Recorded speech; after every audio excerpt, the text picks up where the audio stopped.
And if you guys could ask me about the app I'm working on.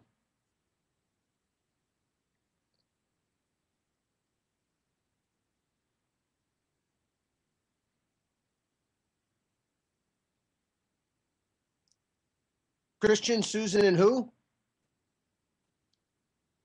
That's a cool name. Really? Oh, that's neat. Okay, so I would ask the same question to a Christian missionary, and not to be confrontational, but why are you so concerned with poking holes in other people's faith? Oh, so the question is, why am I so concerned about poking holes in other people's faith? I'm sorry if I gave that impression. I don't want to poke holes in people's faith, and I'm really sorry if I have communicated that. I want the complete and total eradication of the faith virus. Who hasn't ripped a baby or two out of its mother's womb? Is your child of baptism sad? Did you just say that? It's homeopathic gum, so it contains almost no gum. Jay's body slamming infants. Welcome to Atheist Airwaves on Secular FM, your source for a secular perspective on news, religious idiocy, and despicable hilarity. I'm Christian Ferris. I'm Reb Spence. And I'm Susan Turpin. You can find us on Facebook and Twitter by searching for Atheist Airwaves. We record live every Tuesday at 7:30 Central, so if you're listening via podcast, we encourage you to join us in the Ustream chat room and catch all the really fun things that don't make it to the recorded version. So unfortunately, Jay isn't here with us today, which is the first time in a long time that he hasn't been here. He went out last weekend and tried out his street epistemology on a street preacher and ended up getting converted to evangelical Christianity, which is unfortunate. Hopefully, we're going to learn some things tonight that will help us get him back for next week. Because on our show tonight, we have our special guest, Dr. Peter Boghossian. Dr. Boghossian is a full-time faculty member in Portland State University's philosophy department and author of the book, A Manual for Creating Atheists, which we read this month and have been talking about nonstop. And I'm so excited to finally get to talk to him. Theists have called Dr. Boghossian arrogant and unlikable, Satan, the mouth of the devil, and said that he's, quote, an evil, sick fuck, and I hate you. So he's definitely our kind of guy. I love it. Thank you so much for joining us today, Peter. There's a reason he doesn't go into the YouTube comments. Right. Thank you for having me. I appreciate it. That's quite an introduction. All right, great. We always try to make our introductions unique. If nothing else about the show is good, you can count on our introductions being unusual. We actually had a lot of audience questions that got submitted before the show via Twitter and our Facebook page. I don't think we're actually going to be able to get to all of them. And we have a good-sized chat room, and so you guys feel free to submit your questions as we go along. And we're going to go completely wherever the questions take us. But at the end of the interview, Dr. Boghossian will select which listener question he felt was the best, and that person will receive a free copy of his book, A Manual for Creating Atheists, Compliments of Atheist Airwaves. So I wanted to get this whole thing started with a listener question, even before we get to what the heck street epistemology is. Laura on the Atheist Airwaves Facebook page asked a question, and I kind of trolled her profile a little bit, and it looks like she's a Tea Party Christian. So I think this is the only question from a Christian that we got. Oh, that's too bad. Right. But she wants to know why the heck you need to create atheists. So the question is why I need to create this. So just step back. So you can call me Peter, and listeners can call me Peter. It's I really don't like the title thing. It makes me a little uncomfortable. So the goal is to help people come to ways of thinking about the world and come to ways of knowledge that they can rely upon and that will lead them to the truth. And the goal is also to help people lead more thoughtful and more examined lives. So with that, and when people embrace, and this is my current project and one of the things I'm working on, when people embrace certain values, like a trustfulness of reason and a willingness to reconsider their beliefs, belief for visibility, when people embrace certain values, they'll come to certain conclusions.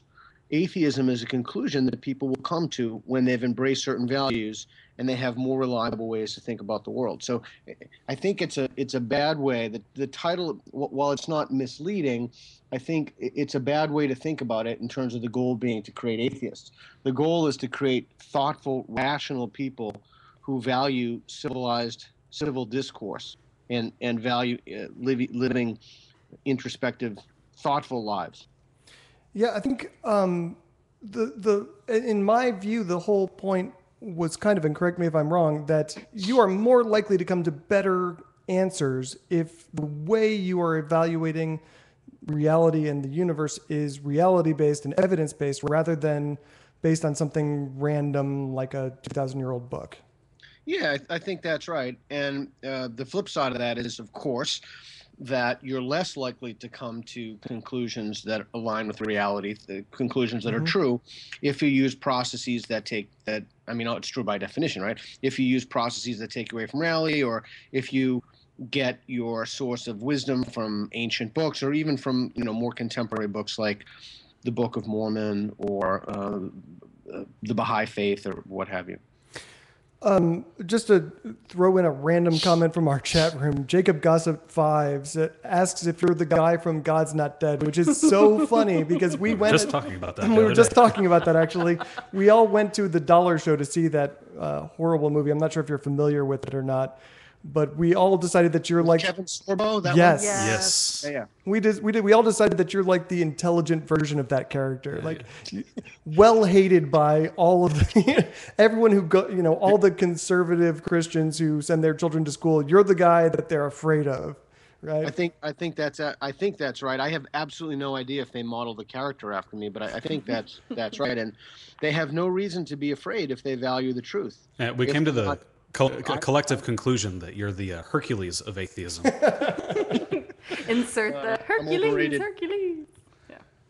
No, I think that's right, and people have told me, my students have told me candidly, they've pulled me off to the side that they want to take the class, but they don't want it on their CV or they don't want it on their transcript.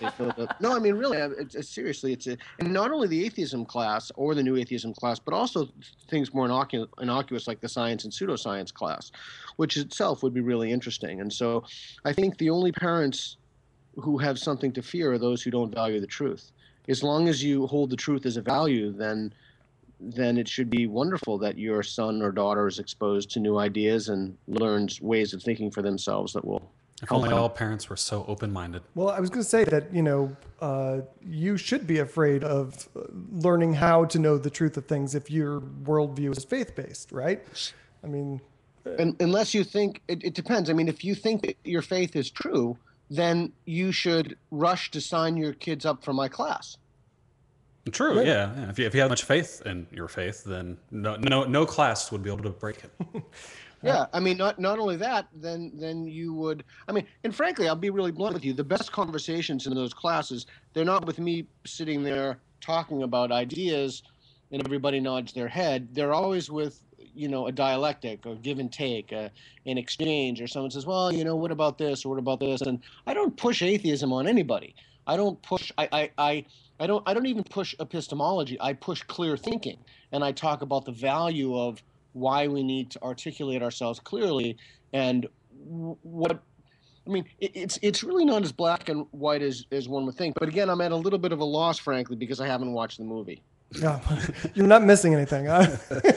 We couldn't even be bothered to actually go pay full price Right. to see the movie since we went and saw it in the dollar movie. Didn't y'all go pay for a different movie and then sneak into the actual? There you go. No, That's how we did it. We sort of all proposed that. Oh, you chickened out. Yeah, you chickened out. Susan chickened out. I did it. Okay. It's also interesting, just parenthetically, it's also interesting that those classes fill up so quickly. I mean, they fill up almost instantaneously, and they fill up to capacity. And I have people. You need this thing called a pink sheet to get in. I have many people waiting with pink sheets. So it shows you that there's a demand, or that people are interested in taking that class, and that there's something in that content that people find interesting. Well, I think, if you look at young people in general, they are more likely to be secular minded, to, value evidence, to let go of their faith. So I think maybe, they're tasting their first bit of freedom. It's not necessarily that evil professors are out there waiting to scoop them up, in that they are ready to leave it. I guess it depends on what part of the country you're living in. I don't know. But I would just say, before we move on, that to students out there, there are FERPA laws. Your records and transcripts, unless you give permission, not even your parents can access that. So go ahead and take whatever atheist class you want to. So at the beginning of your book, you lay out a vision for what you would like to see happen with this. I'm going to call it a movement. I hope it becomes a movement. Can you lay out that vision and maybe explain to our audience who maybe haven't read your book what street epistemology is? Sure. Briefly, my book provides people, it's the first ever book to teach people how to talk others out of faith and superstition and into reason and rationality and those attitudinal dispositions that help people to think more clearly and to be more sane, frankly. And so the book is a guidebook for people on a number of different levels. It wasn't meant for professional apologists, or it wasn't meant for people who basically go around the world or the country and make a living off of teaching people how to think incorrectly or believe radical silliness, but it was meant for just about everybody else. In other words, it also wasn't meant for theologians and professional academicians, but it was meant for the vast majority of churchgoers and not even in the Christian tradition. So it can be used in a number of ways.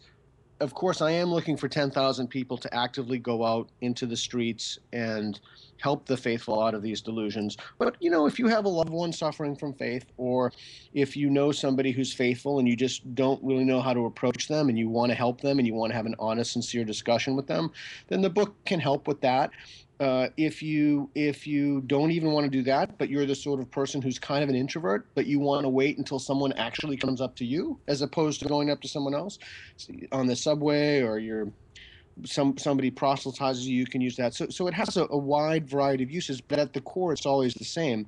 It's how to verbally engage people in a discussion that's civil and rational to help them value those sorts of processes that will lead them to certain conclusions. So like the fact that there is no God, or they should abandon superstitions. So one of the tenets you're kind of laying out is that we should essentially become atheist evangelists and to become skeptical street preachers. The president of American Atheists. Go ahead. Yeah, Dave Silverman. Yeah. Yeah. Well, he wrote a piece recently that was advocating for that. However, it's safe to say that not most, there's a lot of atheists out there who would probably leave a bad taste in their mouth. It would be most that I think there are. Well, I don't even know about most. I don't have that data, but I think it's a lot of them. It would leave a bad taste in their mouth. What would you think about that? Well, first of all, I don't like the word evangelical atheist. It is true that I am looking for a certain number of people to actively go out and do this, but there's absolutely, you can take the book to any level that you want to take it to. You can use the techniques or not use the techniques, or maybe helping people out of faith delusions isn't your thing, and instead you want to help child hunger or clean the oceans. That's great too. But we need to be moving humanity forward, and we need to be really addressing some of the serious problems that we face. And so I don't like the word evangelism. Mm-hmm. Helping people correct a mistaken view of reality isn't evangelistic, it's educational. I think that's a good response. I think that, have people given you that feedback before? Because it seems to me, I haven't read it anywhere, and I've tried to read some criticisms of your book as we were finishing it up. But it seems to me that would be something that would be thrown at you. Oh, that it's, you get that from...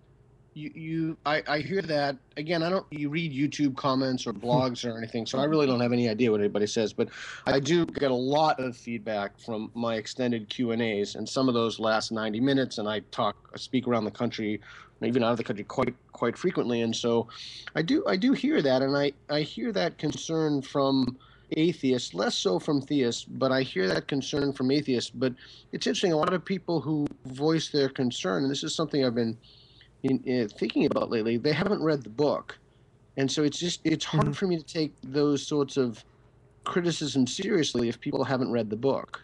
Sure.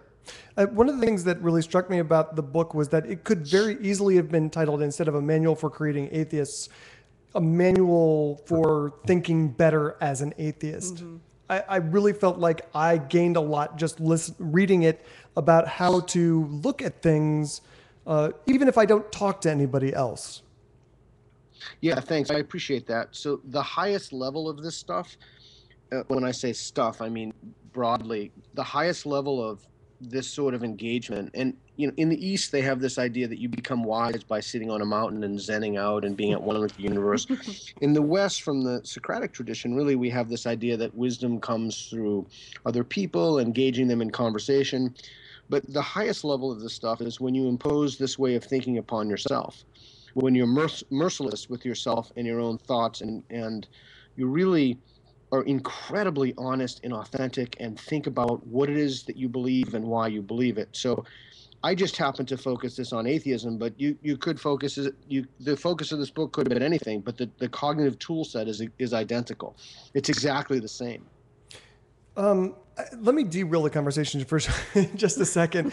You know, last month we talked to Greta Christina about her new book, and one of the things that really messed me up for a few days was just thinking about how your mind can trick you and how you rationalize decisions you make, and even if it's the worst thing you've ever done, you'll find some way of thinking that this is an amazing decision I made.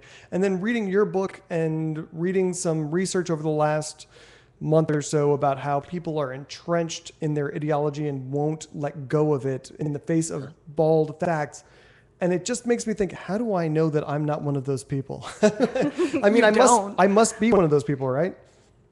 We all are those people, right? Right. So, I mean, that the research that's come out in the last month is particularly interesting. I mean, we want to think that there's a Rosetta Stone for understanding complexity. I just talked with my buddy about this the other day.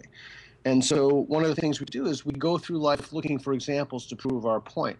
So, for example, you see many atheists tweet about religious people who do crazy things and rape children and just really kind of despicable, horrible things. One of the characteristics of an ideological movement is that you can't admit you're wrong, and you can't give ground. And that's understandable, particularly in the context of atheism, because the sorts of people who are opposing the free thought movement have some pretty heinous and hurtful ideas. In addition to being wicked and crazy, they're also really dangerous to society.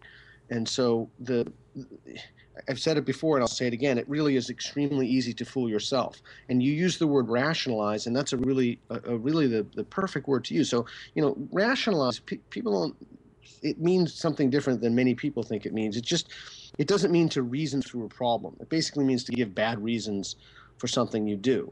And so it's really important to always keep the cognitive checks on yourself so you don't slip into ideology. Well, we can talk about kind of the evolutionary propensity or why that came to be, but it's just something that we have to be incredibly mindful of. And if I may say one more thing, I mean, I've recently found that happening to myself, and I don't like it. I don't like when I do that, and I don't like the sort of person that makes me become. Yeah, I mean, I find myself almost on the edge of paranoia lately, thinking about this stuff all the time. I know that inoculates me from some of this, but I know that I'm totally oblivious to a lot of the things that my mind does to me. One of the things that struck me was that, you know, given this research over the last month that's come out saying that, you know, even smart people who are are impervious to facts that threaten their ideology. If, you know, it seemed to me that one of the cornerstones of street epistemology was attacking faith instead of the particulars of religion. That's facts. right. And is that the promise of street epistemology, that it's not going after those core issues, but coming at it from the side? I think that's part of it. It's funny, I'm kind of caught up in the idea of the promise of street epistemology. I don't know if there's anything that grand. I saw a problem that I thought I could do something about, and I wrote a book to try to help people, to try to ameliorate the situation. I don't know ultimately what the success of that will be. I don't know I really don't know. I mean, if I were to say what the promise of it was, it would be, and this relates to what you said before. I think we have to find joy in having a view that we have about reality mistaken. And I said joy because it's an emotional word. That makes it very, very difficult when there are many people cheering for us to fail. That makes it very difficult to be honest with ourselves and to come out and say and just speak with an open heart when we have so many people who not only root for us to fail, but they themselves don't possess the same attitudinal disposition of belief revision. And so they really look at it like a zero-sum game. And again, some of these people are very foul and very nasty people. And so it would be one thing if you were training for some kind of a match, right? Or you were engaged in some solo activity. I guess if I can use I don't know how appropriate the analogy is, be like the difference between a single person game and a multiplayer game, right? So I think it's a complicated problem, and I tried to do something. I tried to advance the conversation and move it forward. Everybody is, I read so many books about how people are tired and how religion is ridiculous, but I didn't really see anybody offering any solutions.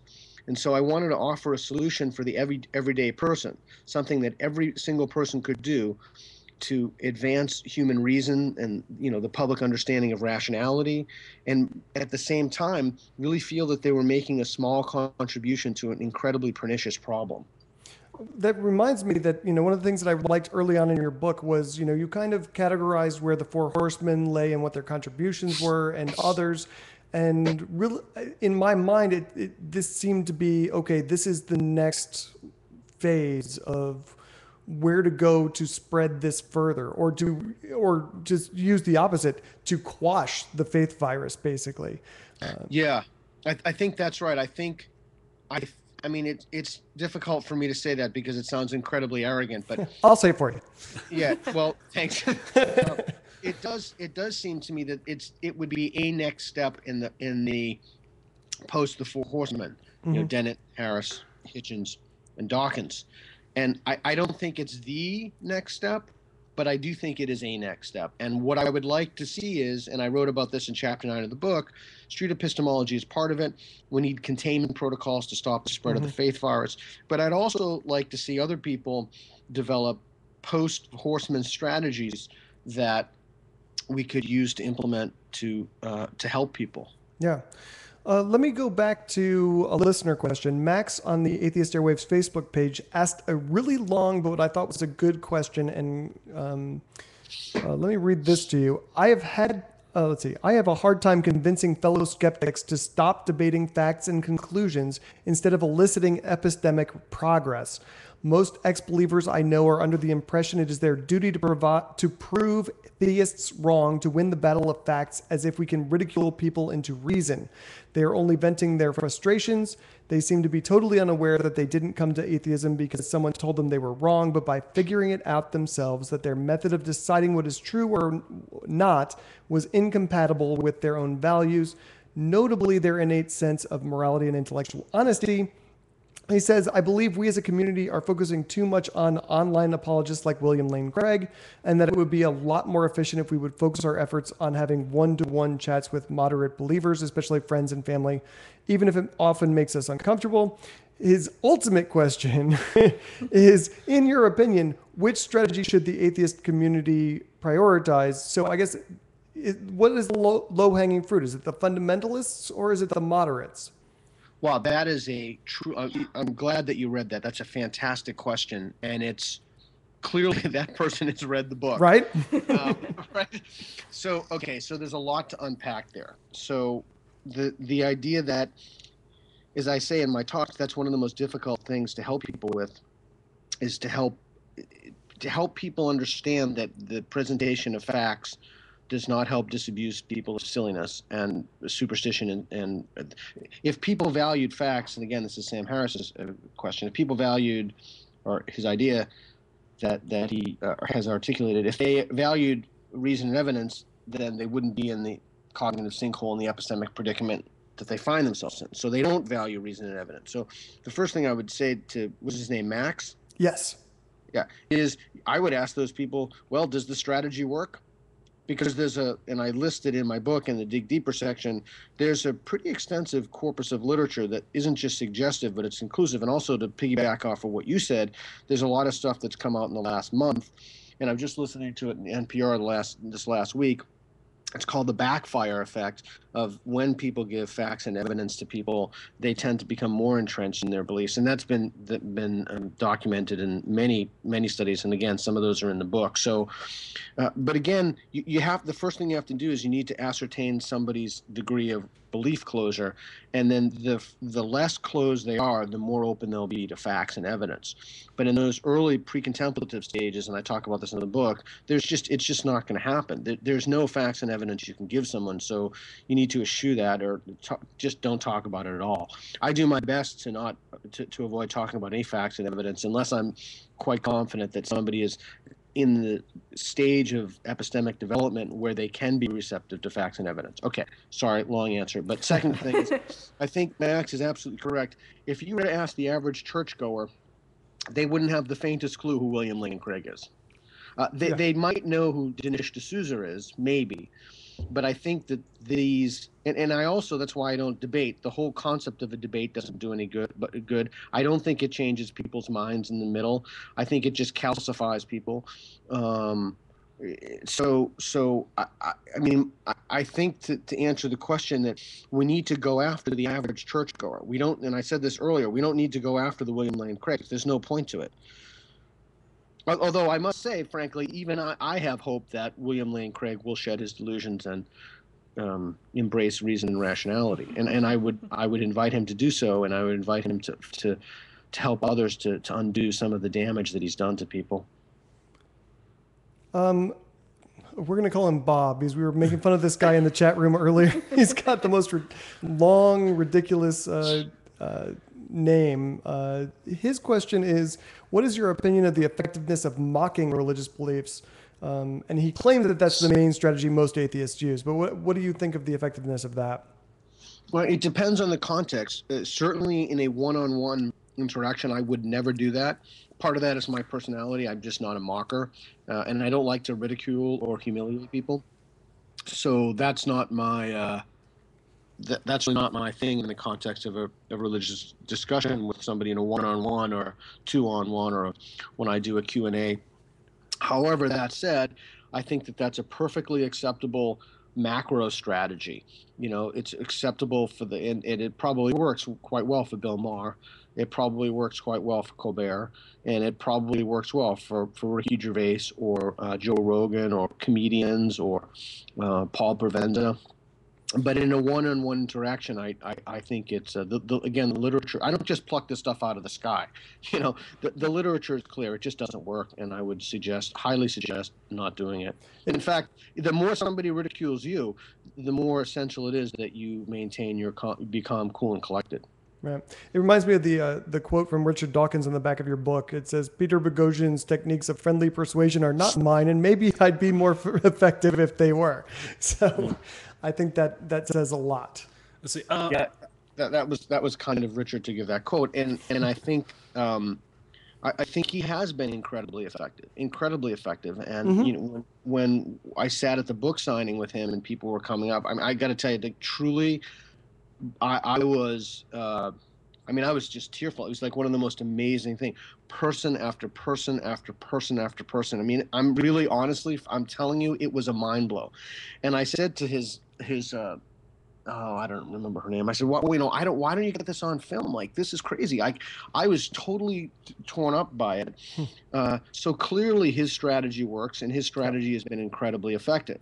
But all right. And I'm offering another strategy for people who would like to express themselves somewhat differently. Sure, and I think that just to put a cap on that one, we as an organizer of Corpus Christi Atheists, one of the things that I've noticed is that there's not one way that people came to atheism. It's not, people who have specifically told me I was mocked and ridiculed, and that's what prompted me to look deeper into these issues, and other people who just said, I came to it on my own, and there's not one way. And that's what I think the real value of this book. And I apologize for overly kissing your ass about it, but but it's a funny apology. but honestly, I really enjoyed it. Why don't we talk about another listener question? Yeah, Bill Thanks for your kind words about the book. I really do appreciate it. It was really took a lot out of me to put into writing things I've been thinking about for 30 years, 25 years. Right. Well, I mean, just the notes sections alone. I mean, you read a lot of stuff that went into this book. Let's see. Bill on Atheist Airwaves Facebook page, he asks, how do you effectively demonstrate the difference between religious affiliation and atheism to someone who believes atheism is a religion? Oh, that's a really good question. So the first thing, so a lot of these things, they come down to the definition of words. And I know that sounds like some weird philosophical game, but often you'll find that you'll be having a conversation with somebody, and unless you define the words up front, you're just like two ships passing in the night. Like, you're talking about something, somebody else is talking about something else, and you think you're talking about the same thing, but you're not talking about the same thing at all. So frankly, I would just ask what they mean, how they define religion. I mean, I don't know how. I actually talk about this in my book. I don't know how religion can be defined. I mean, there's no pope of atheism. There's not even a church of atheism. There were no dues. There were no creeds. There were no But again, if somebody says that, I would need to know what their definition of atheism was, because I mean, I don't know. Maybe it is a religion, depending on how someone defines atheism. Yeah. One of the things that I say a lot on this show is that words have definitions, and people make up a lot of definitions for words that are already defined. And that drives me personally nuts. Which is fine. I mean, that's great, as long as everybody enters into the conversation knowing that what the definition of the word is from the beginning. And you can make up any definitions you want. But often people get into these conversations and they're just talking about two totally different things, and then that's where a source of misunderstanding comes. That's not productive for anybody. That doesn't do anybody any good. And in fact, that, if anything, that adds to confusion and frustration. Right. Yeah, one of our Indian listeners, actually, Bot Twang, asked on the Facebook page, on the Atheist Airwaves Facebook page, do you think some people are just hardwired to believe and have that tendency towards belief and are not worth the effort, or do you think everybody sort of deserves a fair shake in terms of the street epistemology? Everybody is worth the effort. There's hope for everybody. Every single person can do it. If Nate Phelps can do it, I mean, I have seen people come from incredibly difficult circumstances where they've been told their whole lives they're going to burn in hell. Everybody is capable of living a life of reason. Everybody is capable of casting off superstition. I think it's an incredibly condescending attitude to think that somebody's not good enough, that they can't do it. They just need help. They don't need ridicule. They don't need derision. They don't need scorn. They just need someone to kind of hold their hand and walk them along, and someone to be patient with them. Every single person is capable of living a life free of delusion. One of the things that I've been thinking about this month as I read your book was, especially when we're talking about how not being able to recognize reality when it's in front of you is really seems to be tied, at least in part, to the fact that you don't like your community or your ideology to be contradicted. Does that make atheist communities that much more important? To have an alternative out there, if you leave your faith community? That's a good question. It's funny. It depends on how one defines the word community. I mean, I personally have never found that necessary, but I was not raised in a religion, and I can see, and from the many conversations I've had with people, that that's important. And so I think there are some fantastic organizations that do invaluable work. The Dawkins Facebook page, or the CFI is a wonderful organization, or the Secular Students are great members of all three of those organizations. And so I think that those are important. So I do go to, when I spoke at the Freedom from Religion Foundation, and there really are wonderful communities. I spoke at Imagine No Religion 3 or TAM, and really, frankly, I am massively bummed right now that I'm not at TAM. But I had a family obligation, have to put my family first. It coincided with my family vacation. And so, but when you go to those things, when you go to TAM, there is really a camaraderie in which the only analog I can think of would be in a religious community. It's like their friendships, those relationships seem, I tell you, I mean, I can give you the way I feel. Those communities are, I mean, I have met the most amazing people. Some of my best friends are people in the free thought movement. And so there really is something to somebody understanding the plight that you're in, particularly when you're a minority. Yeah, and I think that I would echo that sentiment. You know, living in the deep South Texas, having an atheist bubble to live in is it's nice. a useful thing. In a town named Corpus Christi. Yeah. Right. Well, literally body of Christ. And I think that kind of goes back to why you focus on someone's faith rather than their religion, because, you know, since their religion can be such a big part of their community, you would essentially be attacking, you know, their whole entire life in that sense. Yeah, their identity. Yeah. So we were talking earlier about a criticism that you received and how you don't like reading YouTube comments. Some of the criticism that you have received has sort of been around the way that you define faith. And really, in reading this book, you find that the definition of faith is sort of key, you know, it's central to the book. Can you sort of talk about those definitions and why you think they're accurate? Yeah, sure. So, and that is it. You know, and I was thinking about this, like, I was thinking if I were to write that book again or go back in the time machine and give myself advice, I think I would have rewritten chapter 2. I would have rewritten it either to include some of the criticisms of the theists, because I do think that some of those criticisms are very solid criticisms, and I think that they're very legitimate and they ought to be addressed, or I would leave chapter 2 out entirely. Mm-hmm. And the reason I say that I would leave chapter 2 out is all of the talk about what the definition of faith is prevents people from conducting an effective intervention. Yeah. And so if people get caught up in, oh, faith means this, oh, no, it doesn't mean this, well, okay, great. You define it any way you want. Look at somebody outside your faith tradition, and would the interventions work on a Muslim? Would the interventions work on a Baha'i? Would the interventions work on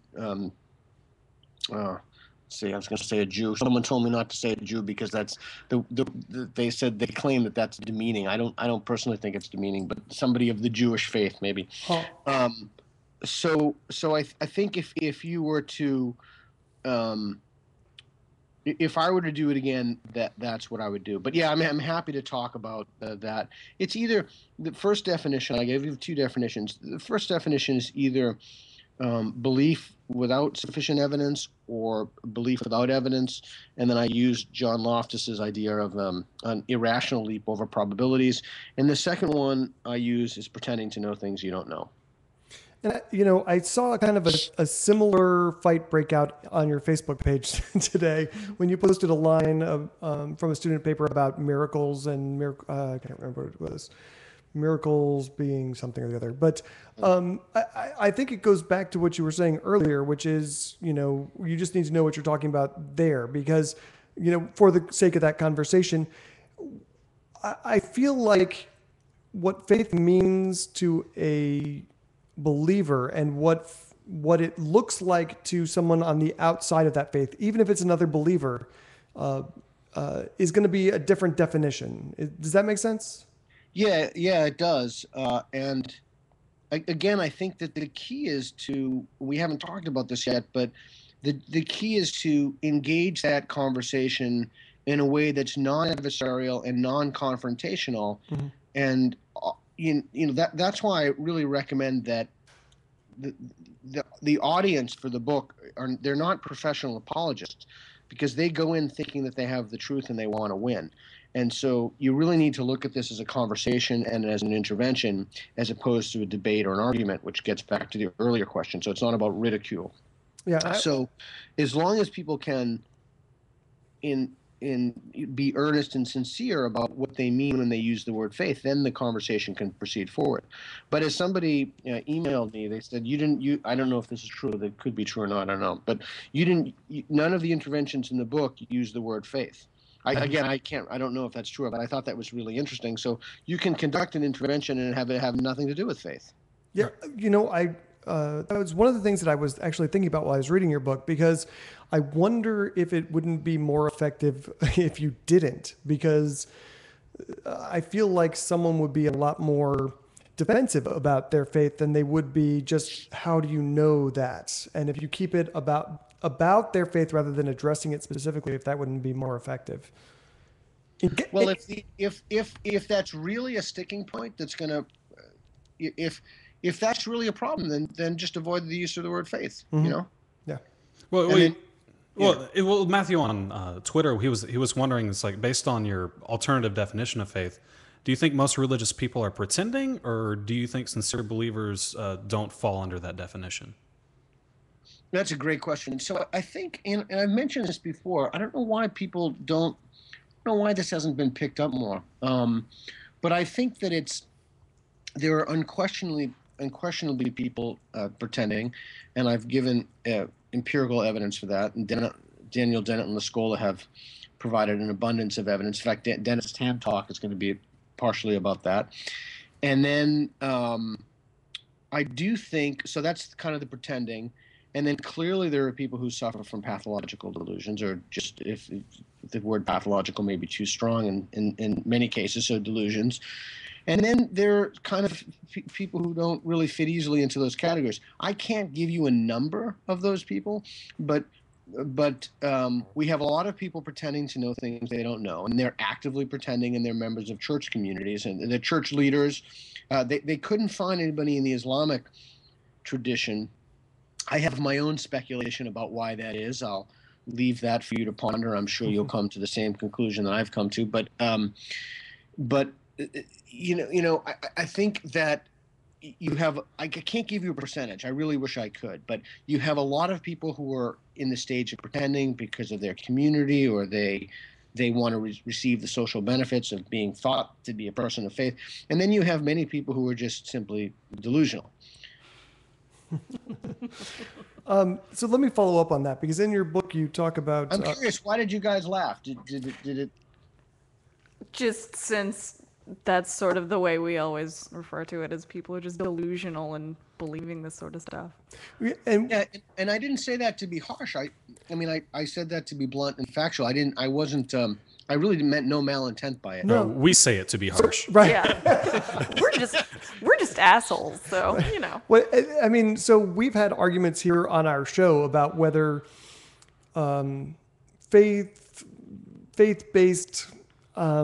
claims, I mean, you call them delusions, and we've talked about, and I've heard you talk about whether that is a mental illness or not, and we've had that conversation. That's why I was laughing. You want to cast the deciding vote about whether pretending to believe something you don't know is a mental illness of some sort? I don't think that the pretending fact is a mental illness. I think it's an unfortunate consequence of social conditioning or social conditions. And I think that in some religious communities, if you're viewed as an other, or particularly if you're viewed as an apostate, I think it's horrible for atheists, and I'll just say us, to criticize people who don't speak out, particularly in the Middle East, who are apostates, who have left their faith. I mean, that is a death wish, and the punishment for that in many countries is death. Yeah. Just reading about that the other day. And so I have absolutely no fault whatsoever for those people. Zero. In fact, I think that we need to do everything that we can to support them. And frankly, I probably wouldn't come out either if the penalty was death. Yeah. So I mean, in terms of the question of mental illness, I mean, look, there are people in Saudi Arabia, for example, who have absolutely no access to, or parts of Nigeria, or unfortunately at this time it's concurrent with Islam often, but certainly not always. There are people who have no access to other faith traditions, other epistemic systems, other, diversity of world religions, or what have you, as Dan says. So Dan Dennett. So is everybody in the country mentally ill? No, I mean, of course not. They're not mentally ill. They have no access to other ways, other traditions, and other epistemic systems, and other ways of thinking about the problem. So the idea that an entire group of people is mentally ill because their institutions have prevented them from accessing in any way, books, internet, etc., about these alternative belief systems is just silly. That said, we also have people who, and I can think of some people off the top of my head I won't mention, but we also have people who are clearly suffering from, I guess here's my question. Do you think that Ken Ham, for example, is suffering from a sort of mental disorder? And I want to take a step back and say, when I wrote, and my student just submitted her paper, Renee Barnett, to the about changing the DSM to not allow those exemptions. I mean, when you step back, the idea to think about is that political correctness should not impede upon the mechanism of the DSM, the Diagnostic and Statistical Manual. So we ought not to make exceptions for that. And in the book, I talk about there being culture-bound syndromes. And one of the examples I give of those is coral, the belief that the penis is retracting into people. And that's somewhat common in Southeast Asia, which, just again, as an aside, that's why facts don't do any good, because you can measure someone's penis and you can show them that it's not shrinking and you can show them it's not going into their body, but they still maintain the delusion. I'm surprised we haven't measured penises on this show, actually. Because I'm here? That seems like more of a reason, though, really. No. I hate all of you. Let's take a quick break before we move on, and just to give out some announcements. Corpus Christi Atheist meets every Sunday at 5:30 p.m. This weekend, we're going to be meeting at B&J's Pizza on SPID, just east of Airline. If you don't know where that is, you can go to ccatheist.com for that information and get a list of our upcoming public events as well. If you're interested in connecting with our affiliates, visit southtexascor.com to connect with any of our sister organizations from Corpus Christi to Brownsville. And chances are, if you're listening to this show, you realize that we sort of do an atheist book club. The next one we're going to be doing is the Ebony Exodus Project, Why Some Black Women Are Walking Out on Religion and Others Should Too, by Candace Gorham. You can pick that up on Amazon, Barnes & Noble, pretty much anywhere Everywhere online. we get all of our books. Yeah. Go on a book binge, So we're going to talk about that in August, so read along with us. We're also going to have a special post show tonight. We usually have a random bizarre conversation after our shows. This time we're going to talk to Stephanie Moon, who's a South Texas atheist who has been volunteering truly grueling hours at a shelter for the refugees coming across our border in the Rio Grande Valley. So stick with us after the show for that. Let's continue the conversation. All right, well, let's take it back to street epistemology. It seems at some point during your conversation with the faithful, you're going to have to actually address the particulars of an individual's religion. Even in some of the conversations inside your book, you address the specifics of the person's religion. How do you know when you cross the line between addressing the faith and addressing the particulars of the religion? Is that your question or someone's question? This is my question. Okay, because you almost won the book. He already has it. So before I answer that question, I've just popped up my Twitter feed while you did the announcements, and it said, in live interview tonight, Peter Boghossian said, religion isn't mental illness, it's social conditioning. Listening Ning said that, and that's not exactly what I said. I said, you need to look at the context, and I gave the example of Saudi Arabia, and I said that you can't say that everybody in that country has a mental illness because they haven't been exposed to because of the way their institutions are structured. All right, now that that's clear. So, again, it's a difficult thing. One of the interventions was the bones of Christ. Mm-hmm. And I spoke about that at the FFRF. So here's the problem. The problem is that many people, and some people do this exceptionally well. Like Matt Dillahunty does this unbelievably well. If you've ever I'm sure you're familiar with Matt. If you ever listened to the Atheist Experience, actually, he visited us here in Corpus Christi, and he's the reason we read your book. So. There you go. Well, yeah, Matt's a great guy. I just talk to him about things when I have when I have a thought or a question I want to run by somebody. I like to run it by Matt. But anyway, so he does that. David Smalley, who's another friend of mine, really great guy, he does that. I like to avoid that. One of the reasons that I avoid that, it's kind of like a game that people can play where they start quoting scripture or quoting something. And see, part of the problem with that is that, and I just wrote a piece about this for John Loftus's new book. I actually love that piece. It's Christianity is Not Great, Why Faith Fails. I showed it to some of my friends and they said, don't publish this. This is the worst thing ever. What are you doing? I actually love the piece.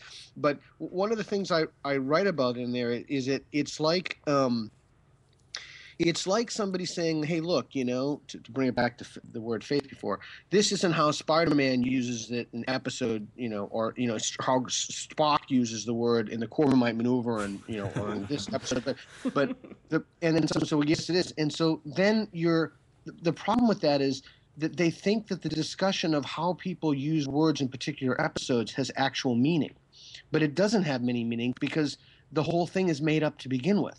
Right? Because they think that there's somehow having that discussion means that people can fly around in warp-capable starships. It just, there's no connection between those things at all. And so one of the reasons that I do it is because I think it worsens people's epistemic situation. I think that it in a very real way lends itself to their delusions. But it's very difficult for me to give you an answer. Many people try to drag me in. Although I will say one thing, I've been studying the Quran, and I have a Quran tutor, though I haven't seen him recently, and I'm fascinated by that in the Islamic tradition. But I can't give you a hard and fast rule. As a general rule, I would say do the best you can to avoid specifics, and certainly don't quote scripture. Just backing up to the mental illness question, I want to nail that one down because I wholeheartedly agree with you. We would be in really bad shape if most of the people on this planet were mentally ill. That would be super bad. So, so let me go to the chat room real quick because we've got a listener who is super interested in your answer to this random question. Okay. Who was that? This is Streamer 442227. He wants to know what you think of deism. I think it's a bit silly. I agree.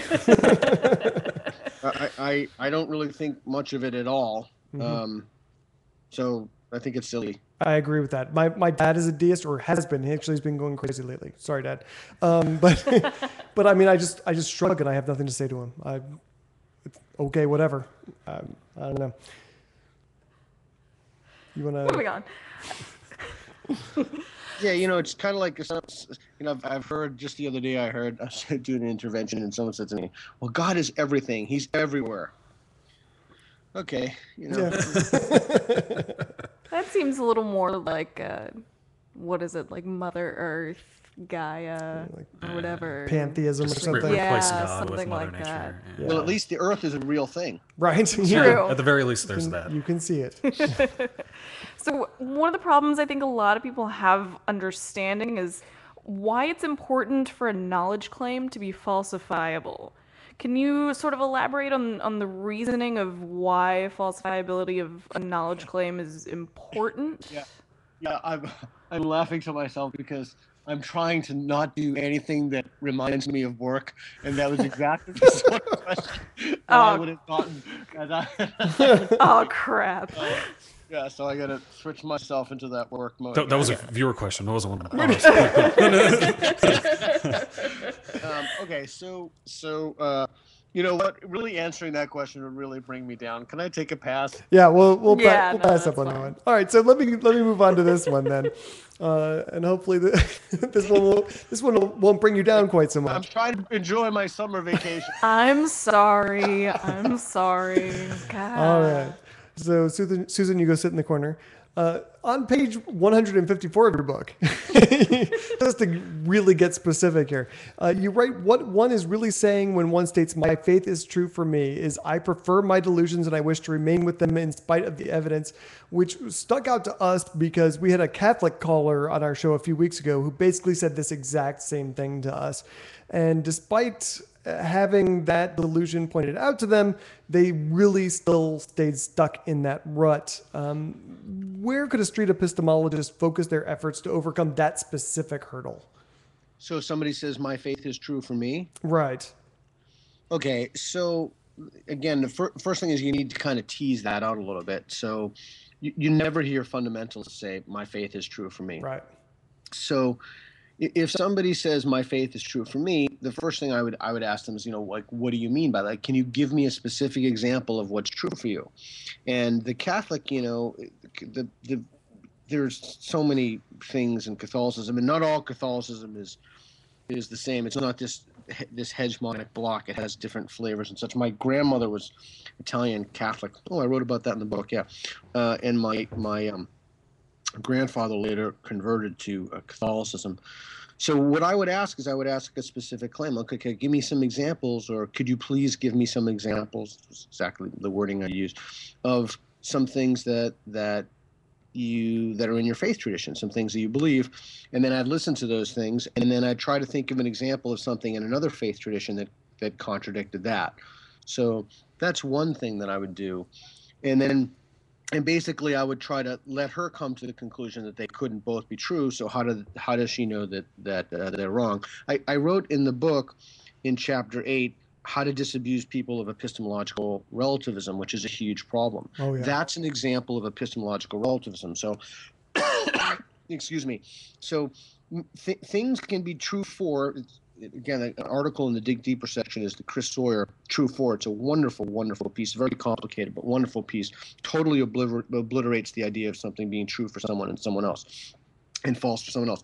Matters of taste can be true for somebody and false for somebody else, but claims about reality cannot, like objective claims about reality, like whether or not God exists, or what the temperature of the moon is, or the sun, or what have you. Those are objective claims. I don't know where I just pulled that out of the air, but those are objective claims. And so often the confusion is that people mistake the subjective for the objective. Cool. We had a question from a guy on Twitter called Malnurtured. Unfortunate. That's an unfortunate name, isn't it? He asked, do you think that a person breaking away from the faith virus has some more to do with the individual's intellect or with their circumstance? I don't think it has anything to do with their intellect. Nothing whatsoever. I think that's a non-variable.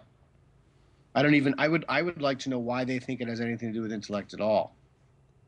I mean, you have some really smart people who, like Francis Crick, and I was going to say Tony Blair, first person came to mind. I'm sure, like, I'll get 500 English people saying, but you have some really smart people who have fallen under the sway of the faith virus. So I don't see any. I don't. Maybe there is data out there about people who are more intelligent. I mean, there is some good stuff about analytic thinking promotes disbelief. I think that's the name of the article. There's another article named about, it was published in The Skeptic. I mean, there's been some good stuff that correlates disbelief to knowledge and skill sets, but none of that is intellectual as far as I know. Well, like the psychologists refer to that as G, or general intelligence. I don't know that any of that is intellectual.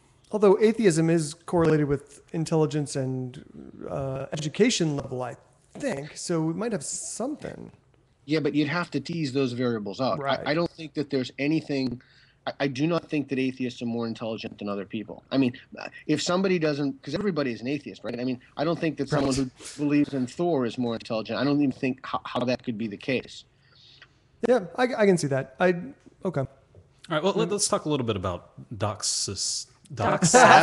I have to say, I have been waiting for this part of the interview where Doxastic, openness, and closure comes in, because Reb all month has not been able to say that word. He's been struggling with that one. Yeah, it's so there are only two big words in the book, or one is Doxastic, the other is epistemology, or kind of the so I can't pronounce 50% of your book.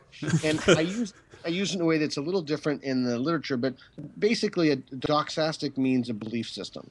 And so people are doxastically closed or doxastically open or something in the middle. And so someone who's doxastically closed has a doxastically closed belief system.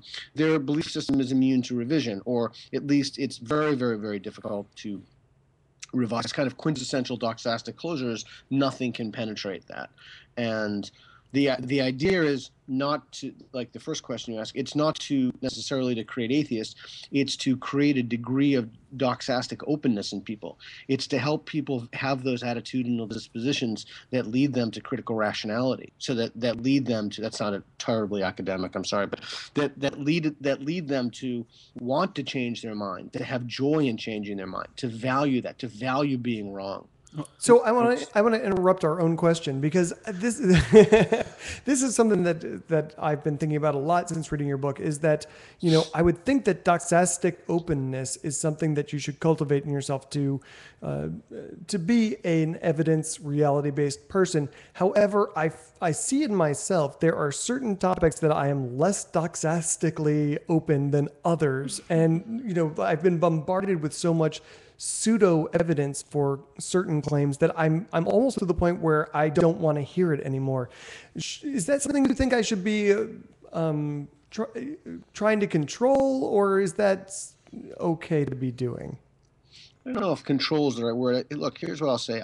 I think that particularly in this period of capitalism, there are, and I don't mean this to sound sinister or anything, but there are certainly forces at work, capitalistic, and I'm a capitalist myself, so there are systems at work that, for example, the global climate change is something I've been interested in lately. And there's some really interesting articles about how people, kind of a skepticism about global warming was cultivated by people in big oil. And among the other things that they did, I read this in a textbook, and then let's see, it's like conflicting, I can get, if your listeners want it, I have it in the closet. It's like conflicting views on environmental issues or something like that. But anyway, so they used the tobacco industry, what the tobacco industry did as a model. So to get back to your question, so I can understand your cynicism and your skepticism isn't the right word, but you have active campaigns of disinformation, people, individuals, and institutions who try to deceive and to fool you. Yeah. So of course that's going to wear and grate down on you, because you're just like me. You're just a guy trying to figure out what's true, and you want to latch your beliefs to truth, and you want to stop believing false things. And it's incredibly frustrating when there are these machines of disinformation. I mean, that's what apologetics is. It's like a machine of disinformation. Yeah. It's like you have these really specious arguments being floated out there, and you're just trying to do your best. Now, is it something that you should worry about? No. Look, the only thing you can really do is you can try to do your best, right? And of course you're going to have false beliefs. Of course things aren't going to align with reality perfectly. But as long as you go back to the basics, and as long as you have those values that help you, I think more often than not, you'll be okay. Just be honest and sincere, you know? I mean, just be really honest with yourself and really sincere, and you will get frustrated. There's nothing you can do about it. I feel better already. Far less neurotic than I did at the beginning of the conversation. All right, let's see. Yeah, and I think part of that is, I really think that part of that is that you have to be very forgiving of yourself. You know, you have to be. I've been wrong about so many things, and I don't mean wrong in about little things, of course. I mean wrong in like really big things, big personal things in my relationship. I've been wrong about geopolitical things. But if you beat yourself up on that, you know, what's the point of it? I'll tell you a quick story. Probably a little inappropriate for your podcast, but I'll tell you. Probably not. Nothing is inappropriate for our podcast. Please share. If Jay was here, you'd know why. My girlfriend at the time invited me out to this dinner. I was just thinking about this the other day. She invited me out to this dinner, and you know, I thought, God, we're getting along great, and everything we did was perfect to me. I'll let you read into that anywhere you want. Our relationship was wonderful. We will. And I really thought, I consider myself a feminist, and certainly I'm gender egalitarian. I really thought, in terms of treatment, I really thought that she was going to propose to me or ask me to marry me or something like that. Or I thought that she was going to, I don't know, say how much she loved me or whatever. And tense moment, nice restaurant. And she said, Pete, this really isn't working out for me. And so, I was like, what? Like, what? And so she broke up with me. And, sometimes it just goes to show you, your feeling state about something doesn't indicate the truth of the thing that you feel strongly about. You could feel really strongly about something and have it not be the case, like have that other person, the person with whom you're in love, they don't, there's no reciprocity there. Well, at least you got a nice dinner out of it, right? Was it nice? The dinner was ruined at that moment. Didn't have an appetite. I'm glad I actually hijacked the co-ed stream because we had a question from the chat room that kind of dovetails into what we were about to ask you. You want to finish your thought, Rabbit? I'm sorry for interrupting you. Well, I want to leave that memory behind. Well, one of the interesting things that you talked about in the book is how when someone gets angry, it's actually a reflection of the seeds of Doxastic openness implanted in their mind, and instead of what you may feel that they're actually becoming more closed. Yeah, and why would they get what would the point of being upset be if that wasn't I mean, look, if you have, look, I'm looking at the array of hard drives I have right now. I have 1, 2, 3, 4, 5. I'm looking at 6 hard drives here. And if I said to someone said to me, hey man, you don't have 6 hard drives, you have 8 hard drives or 4 hard drives. Well, the first thing I would do is I would take another look, and then I said, no, I see there's 6, and no, they're 8 hard drives, and so I would really look again, and I would count, and I'd say, look, 1, 2, 3, but I wouldn't get mad at that. I wouldn't become upset. There'd be no purpose for me to become upset. It's an empirical question. Like the reason that often people become upset is because you've shaken something within them. You've caused them to question, or you've caused them to introspect, or you've caused them to examine in a way that makes them feel uncomfortable. You see that often in these when I teach in the prisons. You see that kind of anger come up in those engagements with prison inmates. So Bob in the chat room also wanted to know, what are some of the other signs or symptoms that you are making progress with someone during an intervention? Pauses in conversations, lacunas, those lulls, lack of eye contact, or extra engagement. The personal space between people will change. There'll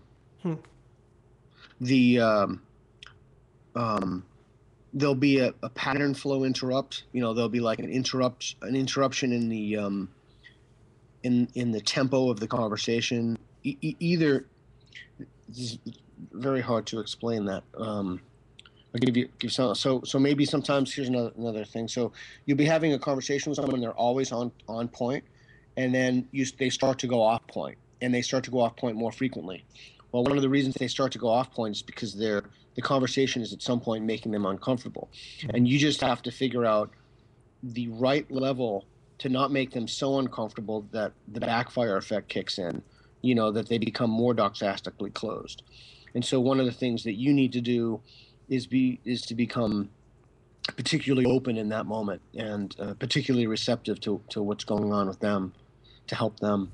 But there are a lot of little things and what's even more interesting, there are things that happen in the second or third intervention as well, that come up and that trigger, that make that they're effective.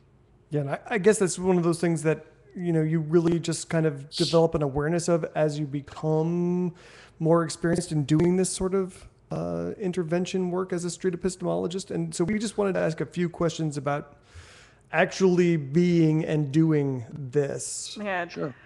Sure.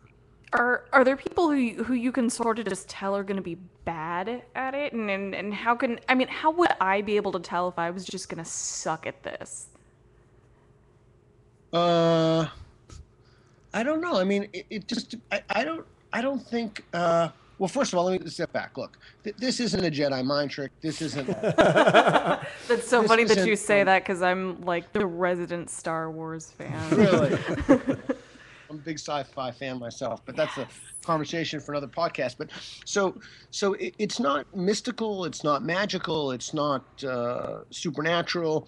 These are just techniques that are drawn from a wide body of literature to help intervene in people's thought process to make them use and apply the skill sets of critical reasoning that they have. And so I don't know. I mean, I can't say. Basically, you just need to play to your strengths, and you just need to be sincere with people. And if you tend to be a person who likes jokes and comedy, you need to do that.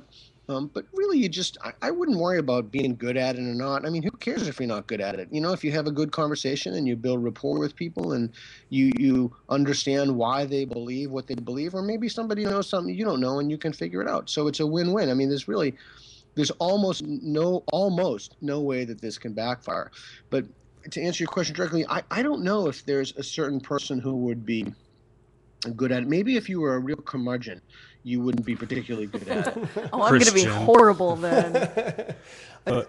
Just randomly, I just wanted to add that one of the things that I really enjoyed about the book was something that I feel really passionate about, which is being grateful when other people give you information that you didn't have. Yeah, that's right. I'm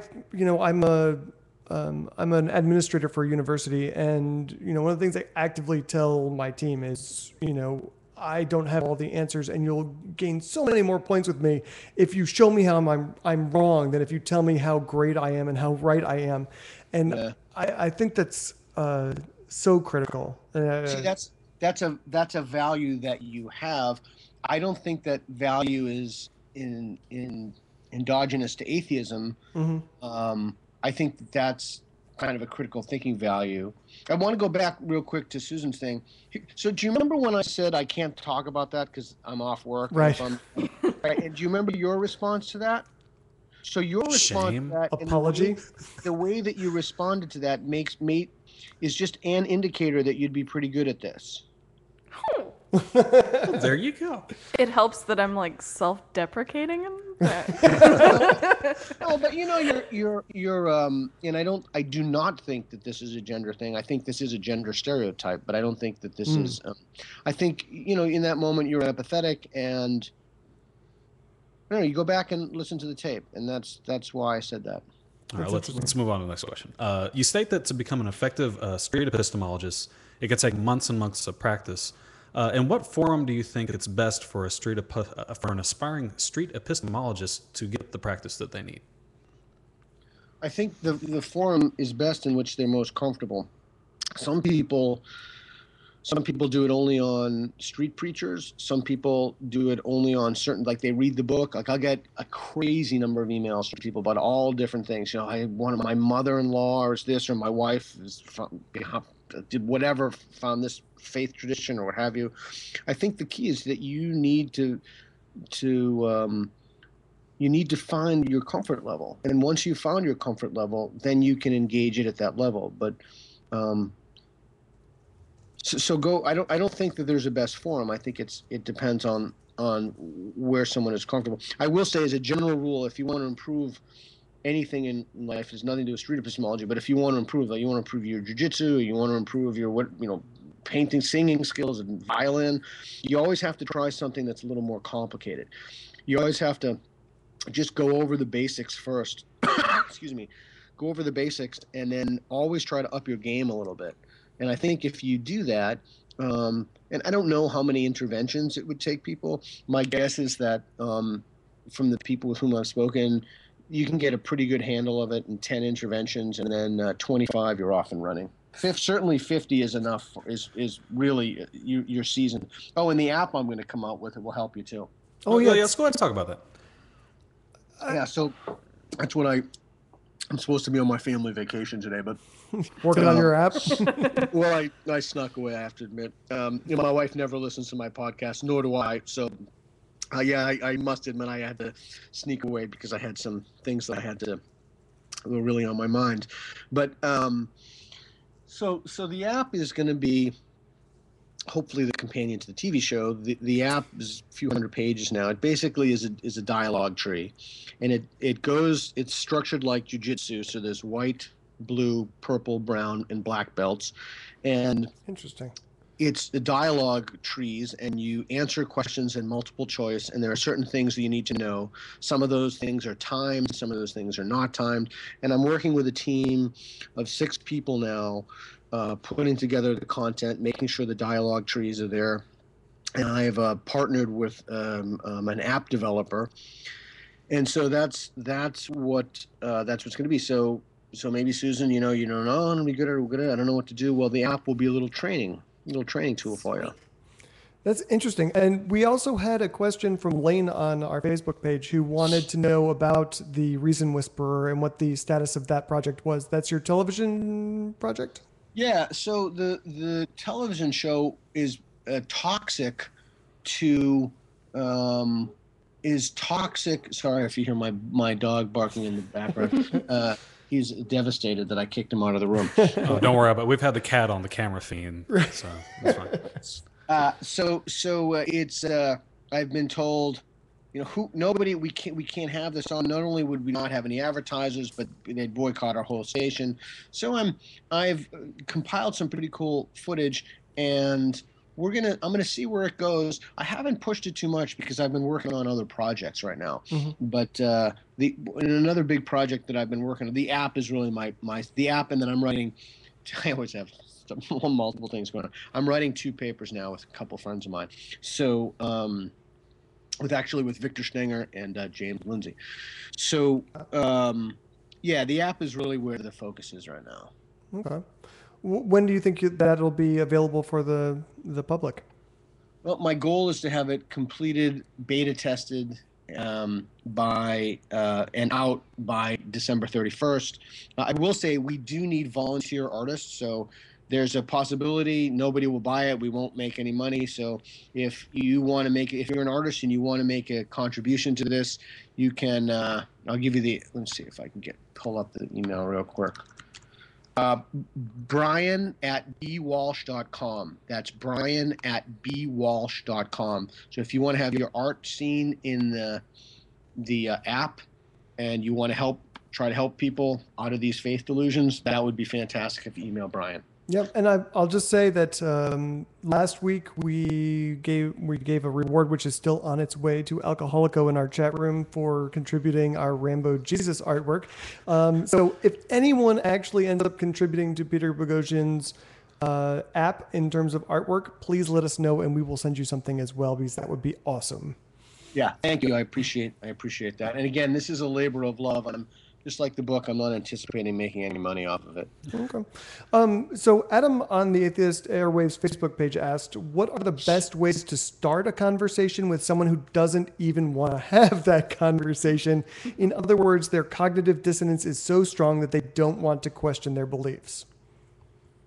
Well, that's a kind of a question-begging question, because you'd have to know why they didn't want to have, even knowing that they didn't want to have the question asked to them or the conversation means that you'd have to know something about them.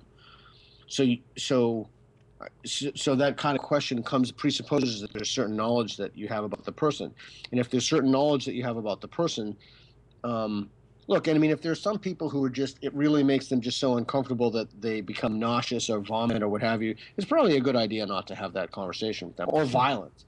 It's probably a good idea not to have that conversation with them. But barring, let's say that, for example, you've already entered into a conversation and then somebody is just blocked off to that.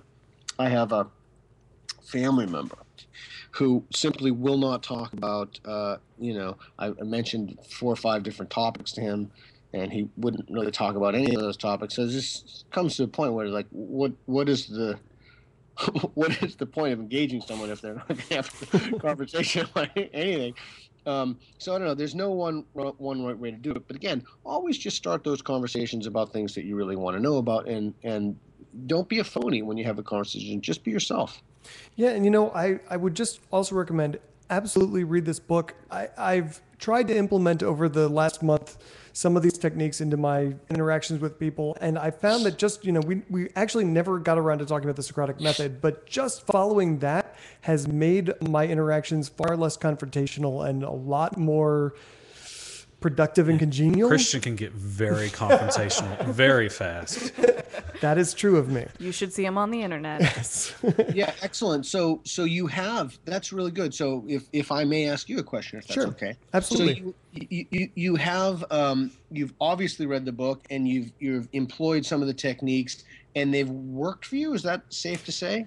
I think it's too early to say that they've worked. So what I'll tell you is that, and I was actually talking about this on the air pre-show before we started, that it's enabled me to take conversations that I've had with people over a long period of time to totally different places than I was able to before. There's a gentleman who has attended Corpus Christi atheist events here locally. He's a Baha'i. Affectionately known as Herschel. Right, because he looks like Herschel from Walking Walking Dead. Dead. Yeah. So we call him Herschel, and he's a complete nut.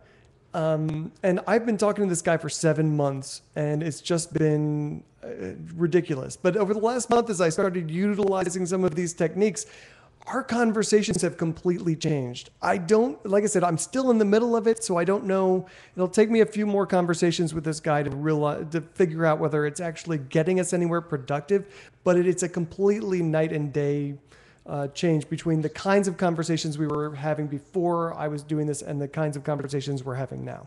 Yeah, it's pretty amazing, isn't it? It really is. It's amazing, and it doesn't really take that much. It takes it. Again, I have to stress, it's not. It just these techniques come from the peer-reviewed literature. I didn't just pluck these off of some.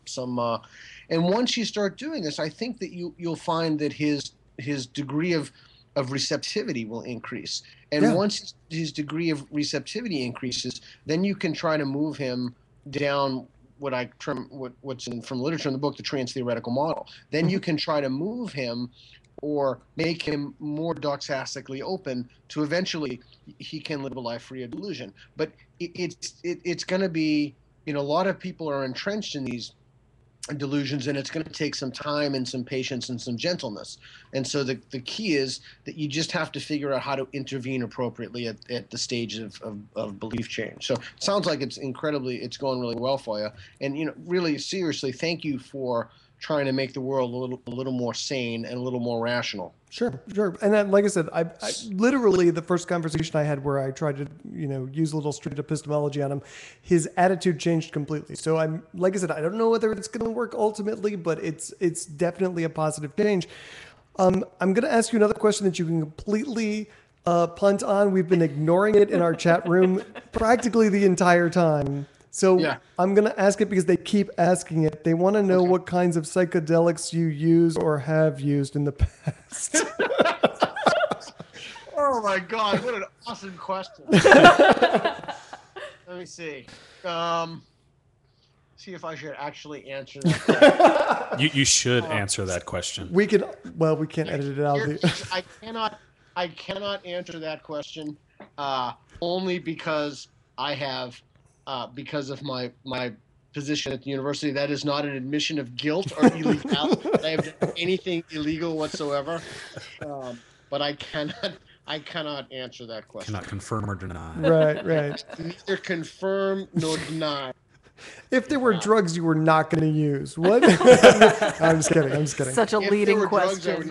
I will tell you, my wife is an addiction medicine doctor. Oh, really? And I go to these, addiction medicine meetings, and I find them fascinating. I love to listen to I just love to listen to them. I find them fascinating. You see some of those peppered throughout the book. Some of my best friends, one of my best friends is a psychiatrist. I would urge people not to use any illegal drugs, of course, but there's a hierarchy with heroin being at the top of the list, followed closely by methamphetamine and cocaine would be next, but heroin and meth. I'm actually fascinated by illegal drug use. We could talk about that a lot. You should check out the film "The Narcotic Farm." A good friend of mine co-produced that, Luke Waldman. It's a great film. It's won a lot of awards, but it's a really interesting history of illegal drug use in the United States. Interesting. All right. Well, I'm going to I tend to do this. I'm going to ask a very self-serving question. Sure. I'm a father. I know I'm a father of 2 children. Take a shot, everyone. Yeah, we have a drinking game in our show, and one of them is when Christian talks about his kids. I know you have 2 children as well, I believe. Yep. So you talk about the importance of reaching out to children and helping to promote a reason-based worldview early. What is your opinion of the myths that most parents teach their children, Santa Claus, Tooth Fairy, Easter Bunny? Is that harmful to creating a reason-based child, or no big deal in your opinion? I don't know. I will tell you how I've navigated that in my relationship with my wife. Whenever my children ask me a question, I'll answer them. There are really very few questions. Like, for example, in this interview, I would not have answered. Like, a psychedelic one would be one. Like what type of sex you have with your wife would be another one.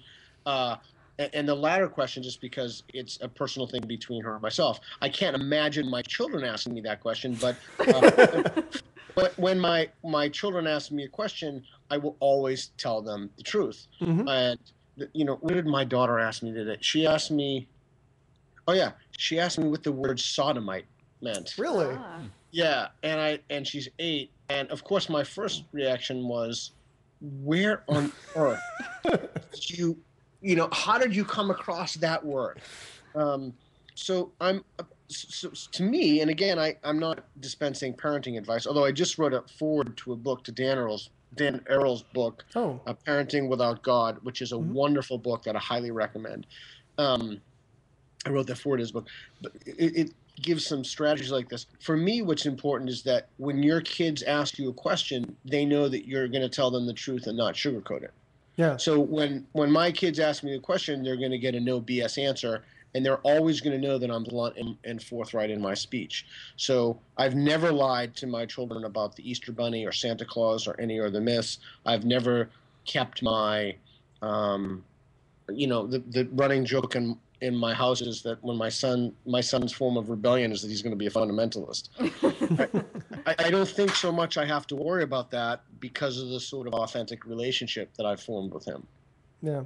I appreciate that response. I think that's what I kind of practice as a parent, is that I don't care what the question is. We're going to talk about it honestly, whether it's, whether it's about sex or anything. Even if I feel like my children can't fully understand what the answer that I'm going to give them, I give it to them anyway, and I'm like, eventually it'll make sense to them. And if they feel like they can ask questions, that's a positive way of dealing with that. Yeah, and the other thing that I would piggyback on that is I would say that, let's say that your wife, and you're married, a woman, right? Wife, right? Yes, sir. Yeah. So let's say that your wife doesn't want to do that. Okay, well then she navigates her relationship with her kids in a way that she wants to. Mm-hmm. I don't think it's your place to be a dictator to tell your wife that she shouldn't tell the kids about Santa Claus. I think that we all need to navigate these relationships in ways that we're comfortable with. Like one of the things that I've learned from marriage is that if my wife doesn't want to do something and I really want her to do something, and I kind of pressure her to do something, her doing that thing, like go with me to an event or whatever it is, her doing that not only decreases her happiness, but it decreases my own happiness because she doesn't want to be there with me in the first place. And so I think this, and I don't think it's patriarchy. I don't want to frame it in terms of gender. I just think that, coercing or forcing people to do things like that. Now, if there's something egregious that your wife is doing, like beating them with a spat or something, right? That's different, but I wouldn't sweat the small stuff. All right. Well, we've left so many listener questions on the table. It's insane. But I think we're out of time at the moment. Is there a question that struck out to you as the best? Oh boy. I know we've covered a lot of ground. Oh boy. I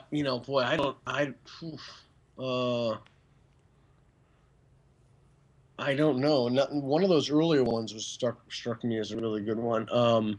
I can't say. I'd have All to right. look at the questions again. I apologize. No, we assume that will happen from time to time. So we will select one ourselves and we'll edit that in. And the person that we think has the best question, we will be sending you a copy of Peter Boghossian's book, A Manual for Creating Atheists.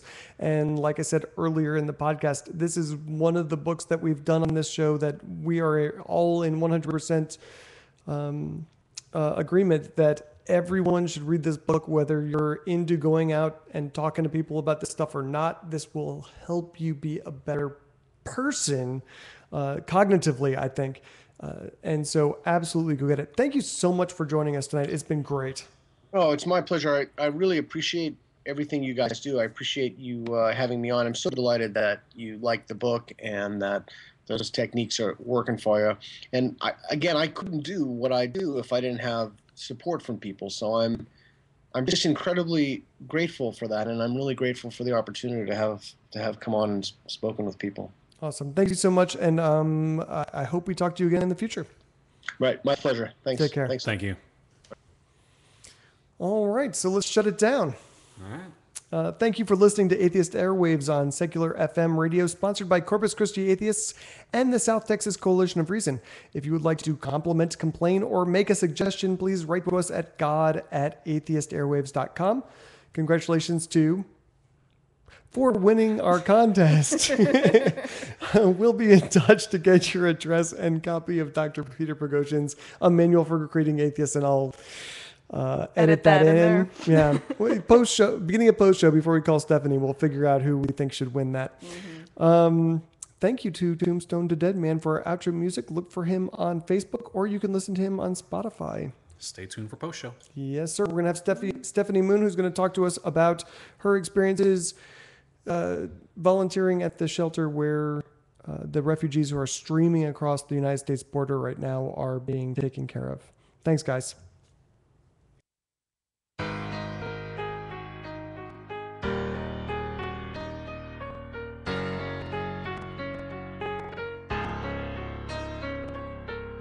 My tolerance for ignorance is non-existent. Why resist it? Because faith-based claims can't go the distance. You either gonna stand up for reality or surrender to the fantasy. But either way, don't care if people mad at me.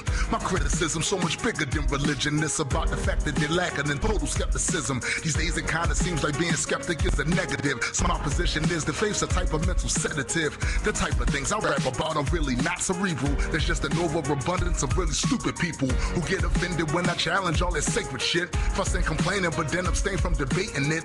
They want me suppressed, so they try to say that I'm obsessed. That knee-jerk reaction whenever they hear my views expressed. Some other ones that ain't blind sit on the sidelines, too scared to offend, but then defend all those dumb lies. You really think these things see you in a different light because you're the type that's passive, you're favorable inside this sight?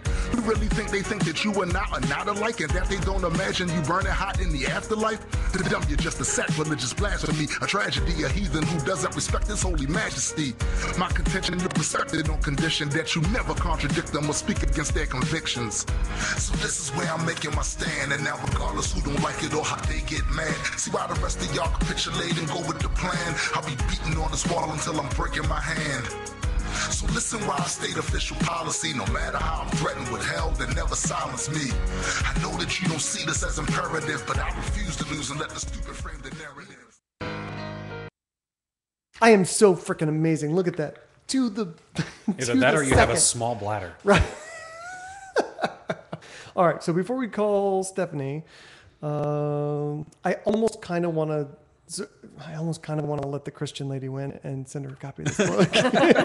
I mean, I don't know. It seems like Bob had a lot of good questions that he came up with. Yeah. I almost feel like it should go to him. All right. I agree with that. Okay. Bob. He's still there. Yeah. Bob, you still there? Yeah. Well, he's on the chat room at the very least. So. Do you have a copy of this book, Bob? And would you like a free copy? No, there's going to be a delay. There's going to be a delay. So We'll be sitting there for a while. Everyone pose. I'm going to do big arms. We can't all do big arms. Is Bob still in there? Yeah. Nasha Krisha Masha la la la la guy. Yeah, he's still there. Yeah. All right. That went well, though. I think it was good energy. No, I don't know that I can make that happen, Leslie. You can't send PMs through this thing. Yeah, you can. Can you? Yeah. Just double click on their name on the sidebar. Oh, so private message. Yeah, you can send private stuff. Yeah, Or I would say tell them to email god@atheistairwaves.com. Yeah, you could have sent it there. Yeah, be the easiest. Well, except that anyone listening to this could then send. Then say that he's. Oh yeah, I'm Bob. Yeah, that's true. Yeah. We'll verify it. Let's see if Bob wants the copy. Of No, book. he said he wants Yeah, it. he said he wants it. Yeah, he said he wants it. Yeah. I want to edit Bob in there. It sound real awkward. All right, cool. Bob has accepted the book, and I'll get his address and send it to him. All right, so let's call Stephanie Moon.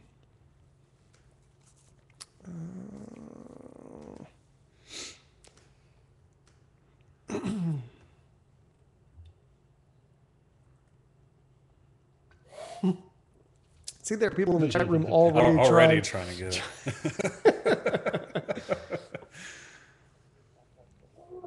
Hey, Christian. Hey, Stephanie, how are you? I'm good. Did you want to see me on video? It doesn't matter. How does that make you feel? I want to see you okay. Audio is probably better for the bandwidth anyway. Okay, that's fine. So before we start talking about the refugee situation, I also wanted to say that my wife was thoroughly entertained by your photo debacle on your Facebook wall. Oh, the whole bikini photo thing? Yeah. Oh, man, that was gnarly. That was super gnarly. It totally was. So do you mind talking about that for a second? Yeah. Well, at first I had posted up, two photos. One of them was of me trying on a bikini top, and it was at a Goodwill dressing room, and I took the picture and I posted it up, and that was fine. And then I posted another photo of me at the beach in my bikini, Mm-hmm. And so anyways, long story short, after I found out that this woman, I guess, she had reported my photos for nudity. and then I found out through a friend, obviously, that she indeed reported my photos because her husband was liking them too much, or he had been liking my photos. Anyway, can you like a photo too many times? No, I don't think he's just like physically liking it. I think she's talking about, like he liked it too much. Yeah, so I posted about this, and then one of a person who I thought was my friend went ahead and said that my photos were distasteful, and that because they weren't taken on the beach, they were distasteful, and that I was seeking attention. It seems weird that the setting matters. That was my exact thought. Like I had to walk away from that thread when I first read that. I mean, that's when and Leslie later said, go back and read all that because it's a total nightmare. But I had to walk away at that point because I was sitting there thinking, it's not the subject matter of the photo that she's objecting to. It's the background. What kind of sense does that make? Right. No. And what my whole thing was that I wanted to point out that specifically that there's nothing wrong with liking attention, or there's nothing wrong with posting photos of anything. Sure. For whatever reason. I mean, everybody does it. I mean, I don't understand. I couldn't even get into it, but the fact that she said it and she was my friend kind of hurt my feelings. Sure. And obviously she's not my friend anymore. Anonymous users on the internet want to see the picture. It won't be that hard to. Right, yeah, I was gonna say it's. Take them down. You're on Facebook. Go check it out. So the thing that my wife was talking to me about today, because she said it was like watching a train wreck. She couldn't look away from it. I don't think she's friends with you, but she could see it. Was just how crappy women are to each other, and it's just so mind-blowing to me. It is, and that was one of my things, is that I literally started off the post by telling this woman and all women that we need to stop this slut shaming. We need to stop this girl hate amongst each other, because that's what the woman who reported my photos was doing. She was mad that her husband was liking all my photos, and obviously felt some sort of, maybe she has self-esteem issues. I don't know. But anyways, there was no reason for her to project that on me. Mm-hmm. And And that's what I wanted to stop. And I literally said that. I said, don't slut shame and girl hate. And then these girls did the same thing that I specifically told them not to do, which happens on all my posts. Believe me, I've noticed. You've noticed. The second you post something like, don't say this about women, someone jumps in to say it. Yes. And you know what, Christian, I've learned that, I kind of make excuses for my friends, my so-called friends. I'm doing air quotes right now. You can't see me, but I'm doing air quotes. My friends. So I decided that, you know what, I have a lot of stuff going on right now, and I really want to make a difference. And I don't have time to make excuses for these friends. I can't have them around in my life anymore, because I'm trying to do things to help people, and I can't let anybody hold me back anymore. So yeah,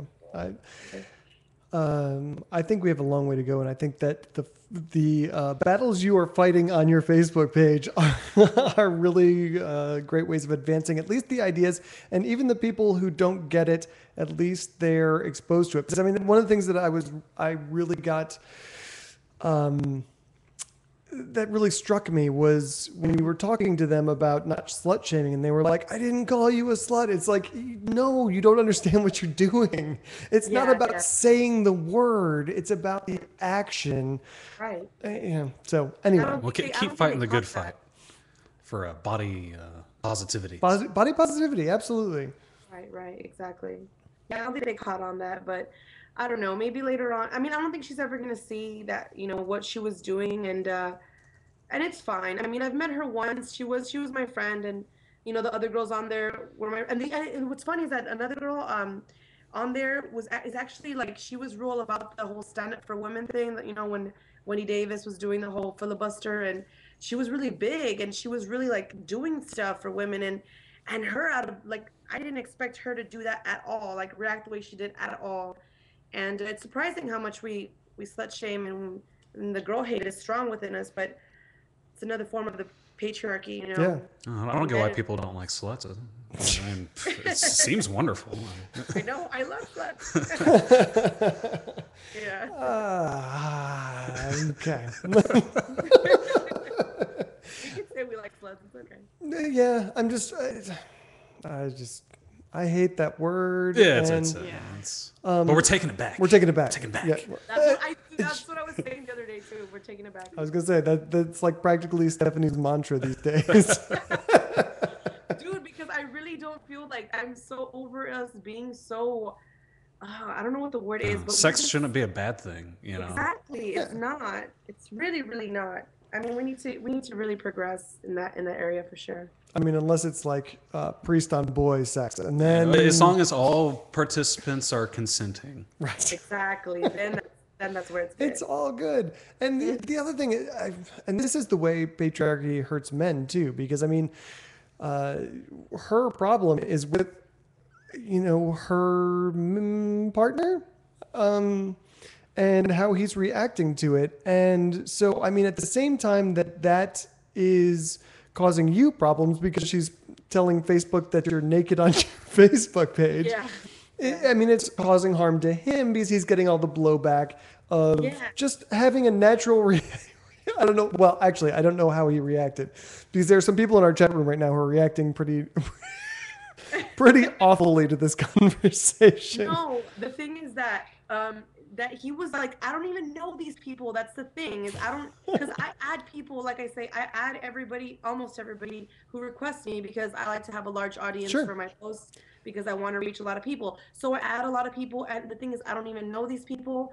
I don't even know the dude who was liking all my photos, but that's your story, and you're sticking to it. I get it. Yeah, it is. It really is. I really don't know the guy, and if she wants to hate on me, what I wanted to get my message is that I wanted her to stop doing these type of things, and I wanted her to come from it from a different angle. Like, hey, yeah, your man might be liking all my photos, but hey, like, chill out. Like, it doesn't necessarily mean this or that. It doesn't make me a bad person because he's liking my photos. Do you know what I mean? Yeah, and if she had a problem with her husband looking at your photos, she should get on to him, not you.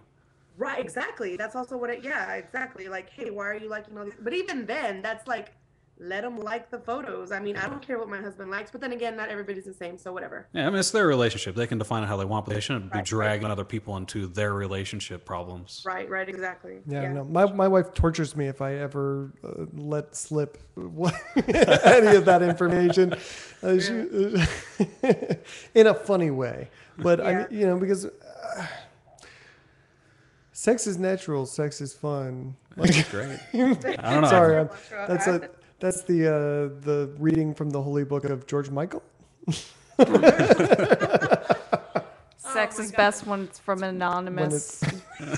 When your wife bathroom. doesn't find out. No. George Michael? No, there's no wives. He George was married? Michael. I'm talking about. He's gay. Right. So he was married. So. Yeah, whatever. Okay, I think we're like way down the rabbit hole. Let's go back to why I asked you to be on our show. And let me give some background. I already talked a little bit pre-show and a little bit during the show about it, but I have been so impressed by the work you've been doing, and it literally sounds like grueling hours, like 13-hour days. I don't want to do that kind of stuff when I'm getting paid for it. And Stephanie's out there at this shelter helping people. And, you know, the real reason that I, you know, beyond the fact that I think that we should really highlight, especially atheists who are out there doing good stuff for rational reasons, is that I have been so flipping appalled by people's reaction to helping, especially children. I've been, you know, I was actually talking about you at work, and I had to stop. I had to stop because the person talking to me was like, well, aren't they illegal? You know, why are we helping them? And it's like, really? No. Because these are people and these are children. And how can your ideology extend that way? So anyway, stepping off my soapbox, tell us about your experience, because I can't even imagine what that's like. Yeah, well, one thing I want to point out real quick, and just to make it clear about the whole 13-hour day things, is that's actually obviously my choice. Like I wanted to be there for that long. You don't. Whenever somebody goes to volunteer, they don't have to stay there. You know, it's not a set time. You can just go whenever you want to. You know what I mean? But I chose to stay there. That was 4th of July, and wow. And the thing is that there was the people that were there running the place.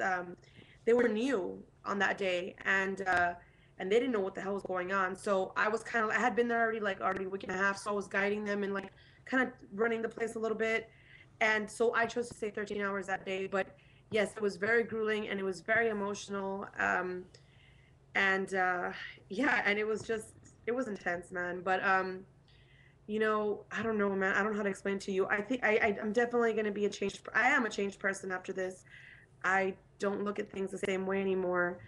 After talking to so many of these refugees and hearing their stories and looking into their eyes and brushing their children's hair, and it's been intense, man. So just ask me like what you want to know and I'll let you know. So tell me what you mean by it's changed you. What is it specifically that has led to, you know, such a personal reformation, I guess? Well, first off, I think it would have to be like, because I always think of myself as like a strong, you know, person, and I've been through a lot in my life, so I think I'm strong. But then I get to talking to these women and some men, and they're fleeing their country, right? And some of them have been assaulted in front of their kids. Some of them have been. There was one story that I want to tell about a mother who was she was raped while holding her infant son, and still made, you know, the treacherous journey to come over here to the United States. And so looking at her while she's telling me this is like, damn, I can't believe I'm standing in front of such an awesome human being, you know, because here she is, like, she was raped and all this stuff happened to her, but she made this journey all the way to the United States. And then even when she gets here, Border Patrol and immigration treat them like crap. Yeah. And she's still standing here in front of me and saying thank you for feeding her and for helping her take a shower. And I'm like, that's a strong woman, you know. Yeah. I mean, that's a strong woman to me. And so like my definition of being a strong person and a good person has changed a lot. I don't know, man. It's just first off, I can't even believe that humans do this to each other in any country, you know, whether it be Honduras or El Salvador or here in America. Like, it blows my mind that we still do this to each other. Yeah, seriously, I'm just blown away because I can't imagine. And, you know, that woman is in a position where she has no choice. I mean, she's literally fighting for the survival of herself and for her child. And I mean, I can't imagine being in a position where you're being sexually assaulted, but then to add a child into the equation and to have to say, okay, what is, you know, what my reaction would be normally versus I have to also protect my child. That just blows me away. Yeah, it does too. It blew me away too because I have a kid. You know that I have a child, and I could relate. I mean, not could relate, but I mean, I could just imagine the pain that they would have to go through. Like, and I always tell people when we talk about this, like, you live in the United States, you live in the RGV or whatever, and think about how bad it would have to be here for you to want to flee the country. Like, it would have to be pretty bad because this is your home, you know? This is your home, and you wouldn't want to leave your home. But so think about how bad it has to be. There was another lady whose little brother was being assaulted by gang members. Not assaulted, but they were trying to recruit him to be into the gang, and he was only, I think he was like not even a teenager yet. And so this lady actually stood up to the gang members and said, "You're not going to take my brother." So that same night when she went and told them, you know, to F off, she knew that her life was going to be in danger. So that immediate night, she packed her bags, took her brother and her 2 children with her, and fled the country. Wow. And I lose track of which country is which when all these stories, because, you know, the dates get all blurry and I can't really remember, but I think this was in Honduras. And so then she came over here, but since her little brother, you know, her minor brother, he was unaccompanied, so they detained him at INS while she was free to go. So she has this whole, like, she's here with her kids and she's grateful, but then her little brother is stuck here, and with the other thousands of other unaccompanied children, you know, and yeah. Sorry, so the chat room just really totally destroyed us. What happened? During the entire Peter, I have to, because like we're trying to keep it together while you're telling this really horrible. During the entire Peter Boghossian interview, our chat room was yelling, ask him what kind of psychedelics did he do, and now they're asking about what kind of psychedelics you've done. Do you want to know, or is that like a joke? It's a little bit of both, I think.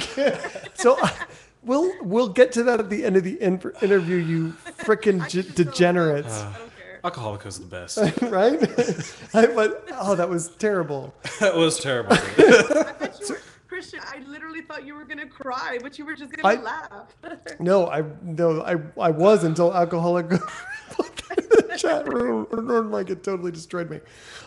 So tell me this: do they tell you, or have you asked any of them what they think is going to happen when they get here? I mean, what are they being told? Why are they coming here? Okay, so yes, I have asked them because I was wondering the same thing, and I asked some. The answers have been different. Some people don't know. They just say, I just came over here because, you know, I'm over here. But the overwhelming majority is that they think that once they arrive here, that they're going to be granted what they've told me in Spanish is papeles, papers. So they think that when they get here, they're going to get papers, which I'm assuming means either TPS, temporary protective service, or they're going to receive political asylum, or they're going to be given refugee status, something like that. They think that when they get here, because they're fleeing here on these terms, you know, that they're going to get these type of papers.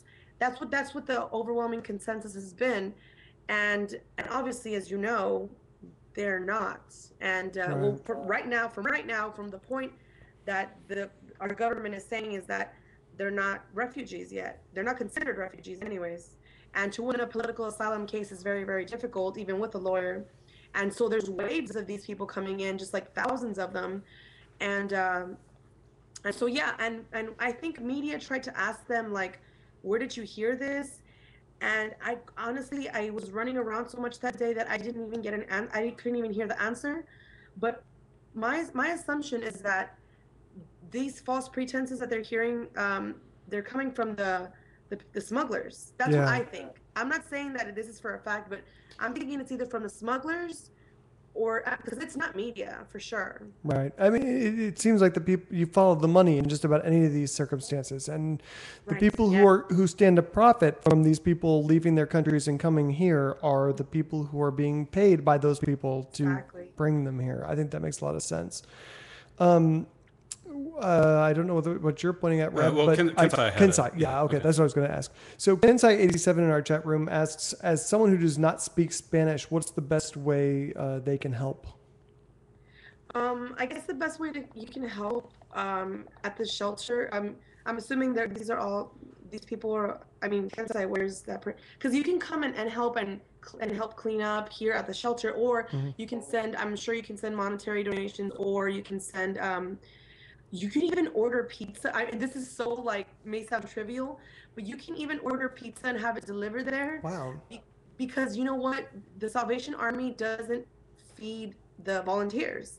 They're not allowed or something like that, and they only feed the refugees. So sometimes the volunteers have nothing to eat throughout the day. Like sometimes we'll snack on like chips or whatever we have or whatever. But I'm saying even that, even just pizza, and it could be like Little Caesars pizza or whatever.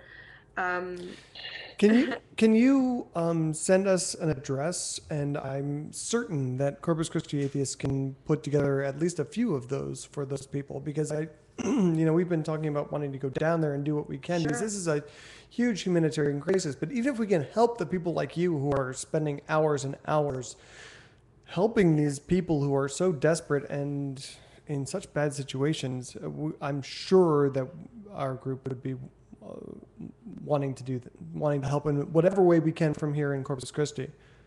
Yeah, I'll send you that information as soon as we get done with this interview. I'll send Sure. you, all that info. Awesome. So tell me, so the shelter you referenced Salvation Army, and fuck the Right. Salvation Army. That's my Yeah, personal sure. statement. And I think also the shelter that you're working at is also run by Catholic Charities. Is that correct? That is correct. Catholic Charities is there, and it's inside, next to Catholic Church, Sacred Heart Church in McAllen. And yeah, the Salvation Army is there feeding the people. And so this they set up like it's a temporary crisis shelter is what they're calling it, I think. And so what happens is that these immigrants come in, and once they get detained by immigration, they contact the families that are here in the United States. The families then purchase them bus tickets to go to their to their destinations. Mm-hmm. And so once they get to the bus station in McAllen,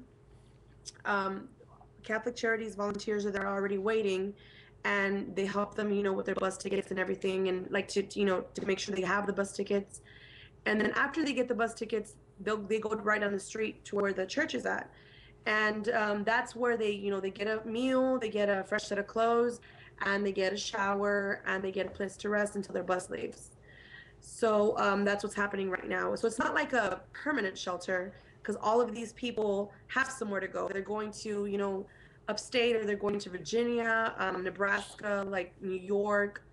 So they're going all over the place. These people already have their tickets. Our governor, Rick Perry, noted douchebag. Yep. He was on ABC, and they actually mistreated him very nicely, and I appreciated that. But one of the things that he mentioned was what happens if a hurricane hits, the coastal bend area.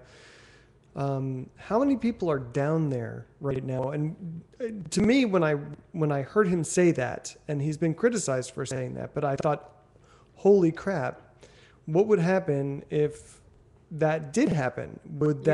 What kind of humanitarian crisis would that unleash in South Texas? Well, you know what? That's actually a good question. I hadn't even thought about that. I mean, as far as how you've heard the stories of the unaccompanied minors, as far as that is concerned, I don't know anything about that, because Apparently you can't go where they're being detained. That the feds are all over that. Like they already got that situated supposedly. They're probably trying to keep the pictures from coming out. Exactly. They're trying to keep the pictures from coming out. Yeah. That's exactly it. But as far as this right here, this shelter here in McAllen, they stay in tents outside.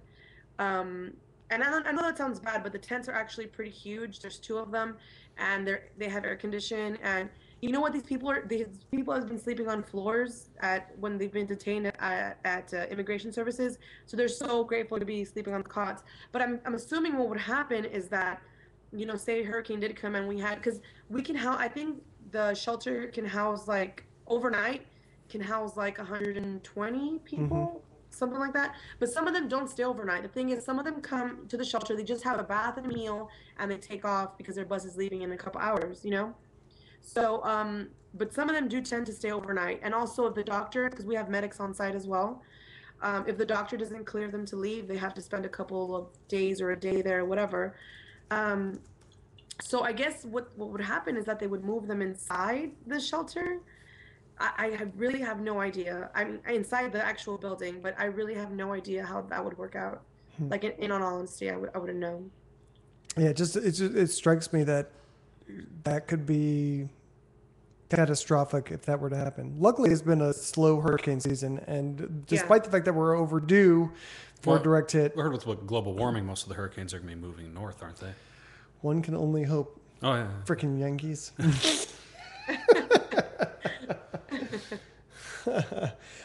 So just an atheism-based question.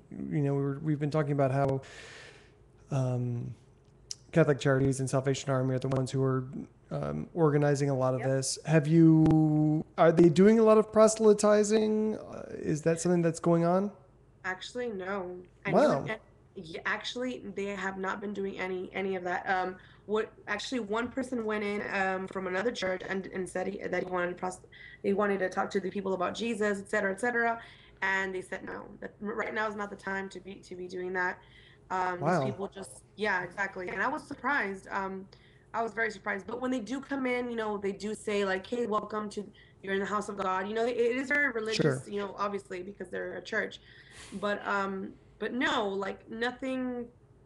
They've turned away people who have been trying to do that. The last thing these refugees need is to be harassed over something like that, like religion. Well, and I would imagine most of them are probably Christians anyway, coming from the countries and the areas that they are. Yeah, Catholics a lot. Most of them are Catholics, yes. That surprises me to no end, and it makes me feel a lot better about chipping in and helping them in their efforts. I know you have stated online that, and I hope I'm not speaking out of turn, but you've talked about being concerned about what would happen if they found out you were an atheist. Can you talk about that a little bit?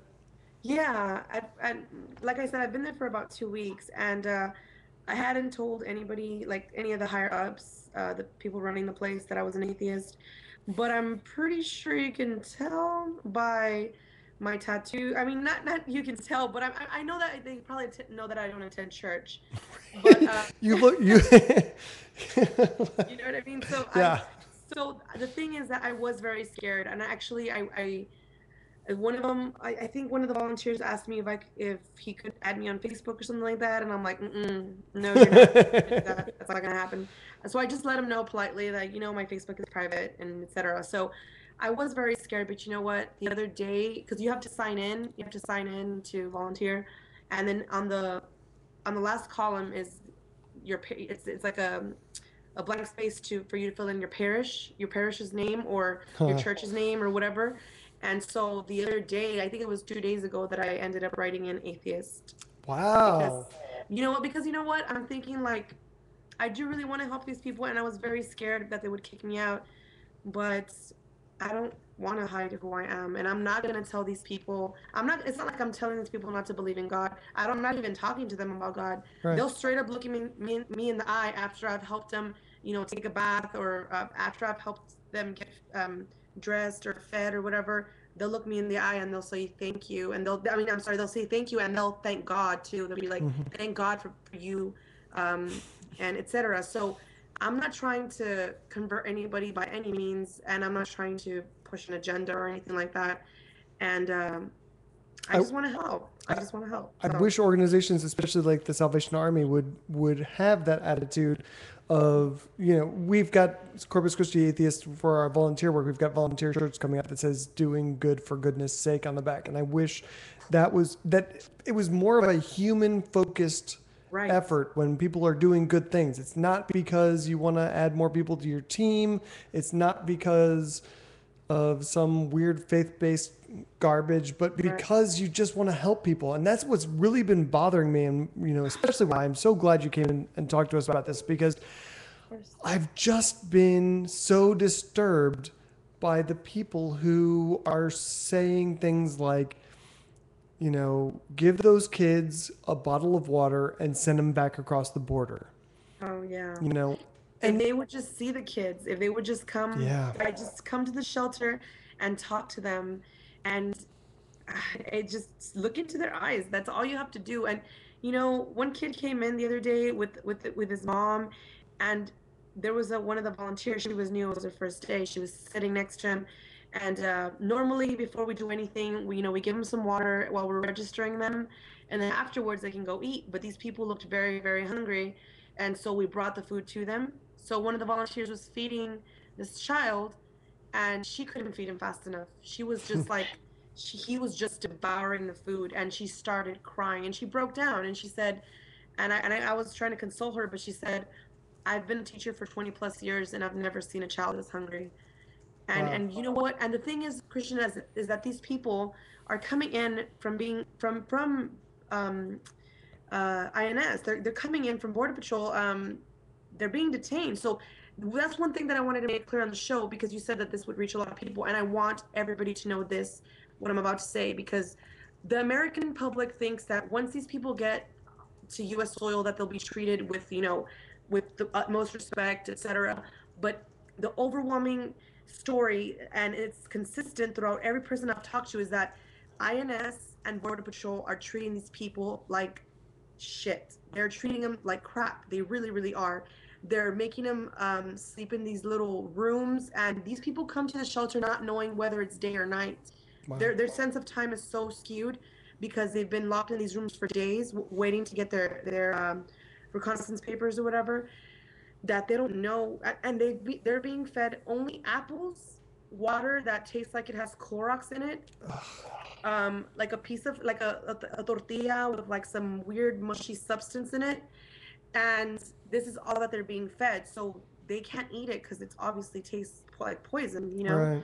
So they come to the shelter and they're so hungry, and Border Patrol is they'll come by, like the guards will come by the little detainment unit, and this is what the women were telling me, right?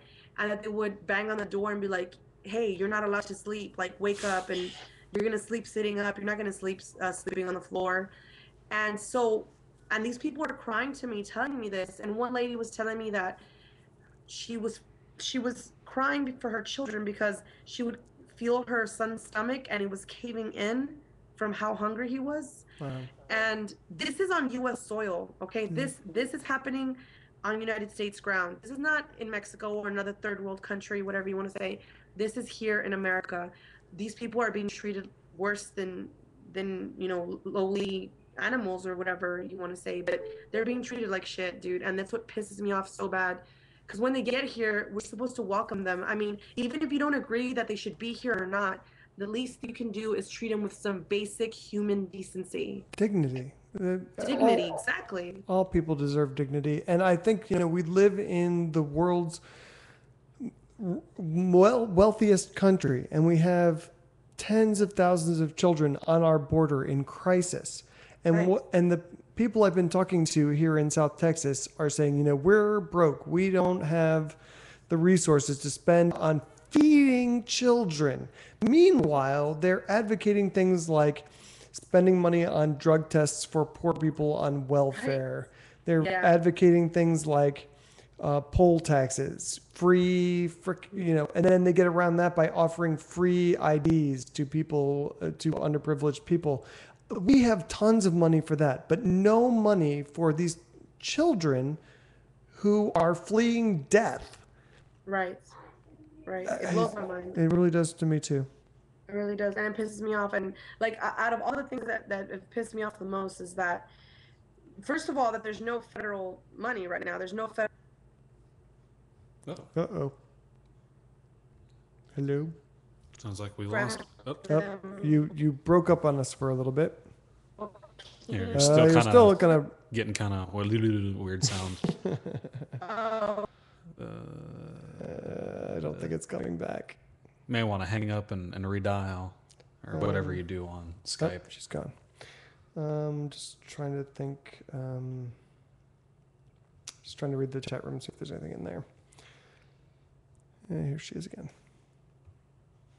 We got you? What happened? You just it's your fault. I don't know what it is. It's your fault. My internet service is great, dude. It's Reb's. No, it's not. Reb's very, very defensive about his internet connection. I forgot what I was saying now. I do too. Federal money. Federal money, yes. There's no federal money down there. Hello? Yeah. Oh, Can you still hear me? I can. I'm reacting to our chat room. It's okay. Oh, never mind. Sorry, I misread that. So Ustreamer051923, which I just love saying stuff like that, says Syrians are refugees, Sudanese are refugees, but South and Central Americans are not.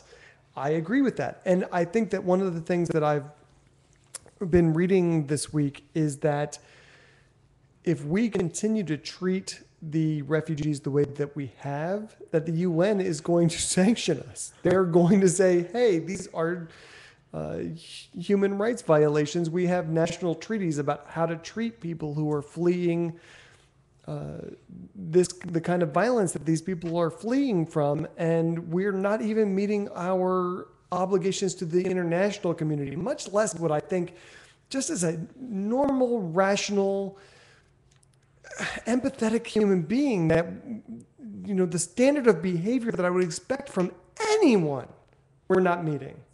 Right. And I was just reading an article just now that one of my friends posted, and it said that the United Nations is they're entering the immigration debate. They're pushing for the Central Americans to be treated as refugees because obviously nobody else is doing anything about it. So the UN is stepping up right now. I think I'm reading this, and I'm reading this article right now, and it looks like it's dated today. So I guess they are trying to do something about it, barely now. I mean, our government's not doing anything about it. So yeah, it's obvious. Anyone else? It's frustrating. Yeah. Anyone else got anything? Oh, I think the pizza idea is a good idea. Yeah, we're doing that. So just so you know, tell us what day you're going to be there, and we'll say. Make sure I'm going to be there first, so I can get pizza. Yeah. We'll make sure you get some of that. Any last thoughts before we let you go, Stephanie? No, I kind of wanted people to know about the whole, that it's a temporary shelter, and these people, that they are actually refugees, and that Border Patrol and INS are treating them like crap. And I want that to spread like wildfire because the public thinks that we're treating them, that we're treating them fairly, and we're not. We're treating them terribly, and enough to the point where they come to our shelters starving and traumatized. So that's what I just kind of wanted to highlight. And I thank you so much for having me on and giving me a chance to talk about it. I really appreciate it. Well, I would say it's even worse than that, at least from the people that I'm talking to about it here in South Texas, is that not only do they think that, we're treating them well, but they think, that we're rolling out some red carpet and they're, getting all kinds of goodies on their dollar. And all you have to do is look at the pictures. I mean, I've literally described them as human zoos. These large rooms just packed with people. And these people are not coming here because they want your jobs. They're not coming here because they think they're going to get a freebie from your tax dollars. They're coming here because they're desperate. They're coming here for the same reasons you would go somewhere else if you and your family were in that situation. And I think that is disgusting, especially for Christians who in this country demand equal rights. They demand special rights for their bigotry against homosexuals and everything else, against contraceptives and women. They demand special rights because they have this religion. But then they turn around and, ignore what their religion says about strangers, about foreigners, about children. They ignore all that when it costs them something, when it's not hate against people that they hate. And I'm livid. One of the things that pisses me off too is I see, these comments about Iraqi Christians or whatever. It's always like, yeah, get them all over here, you Iraqi Christians. Yeah, we'll take you in. We're your guys. And then it's like, oh no, it's foreigners from Mexico. Screw those people. Yeah. That pisses me off. Yeah, no, it's intense. And also, did you guys hear about the whole Marietta thing in California where those protesters were trying to block the buses? Yo, I did. Oh my God, that pissed me off so bad. So the thing, in Marietta, that was in Texas, right? No, California. Marietta, California. They blocked buses trying to move refugees from the processing station to wherever, and the protesters blocked it. The thing that pissed me off the most was this freaking woman who literally is in the middle of the road chanting, "Not our kids, not our problem." Yep. My mind exploded. I don't know how you can be a human being. Who was on the bus? Refugees. It was okay. Yeah. And they were... Yeah. Go ahead. Oh no, I was just gonna let you know before you let me go that I just read today. My friends were telling me that some people here in the RGV, I'm guessing Tea Party people, are actually staging a protest July 19th at one of the detention centers here in McAllen. And so we just heard about this today, and we're getting together for a counter protest to go over there and do basically the same. I mean, the same thing that's happening in Marietta is happening here. What they're gonna be doing essentially is yelling at all these refugees that are coming in.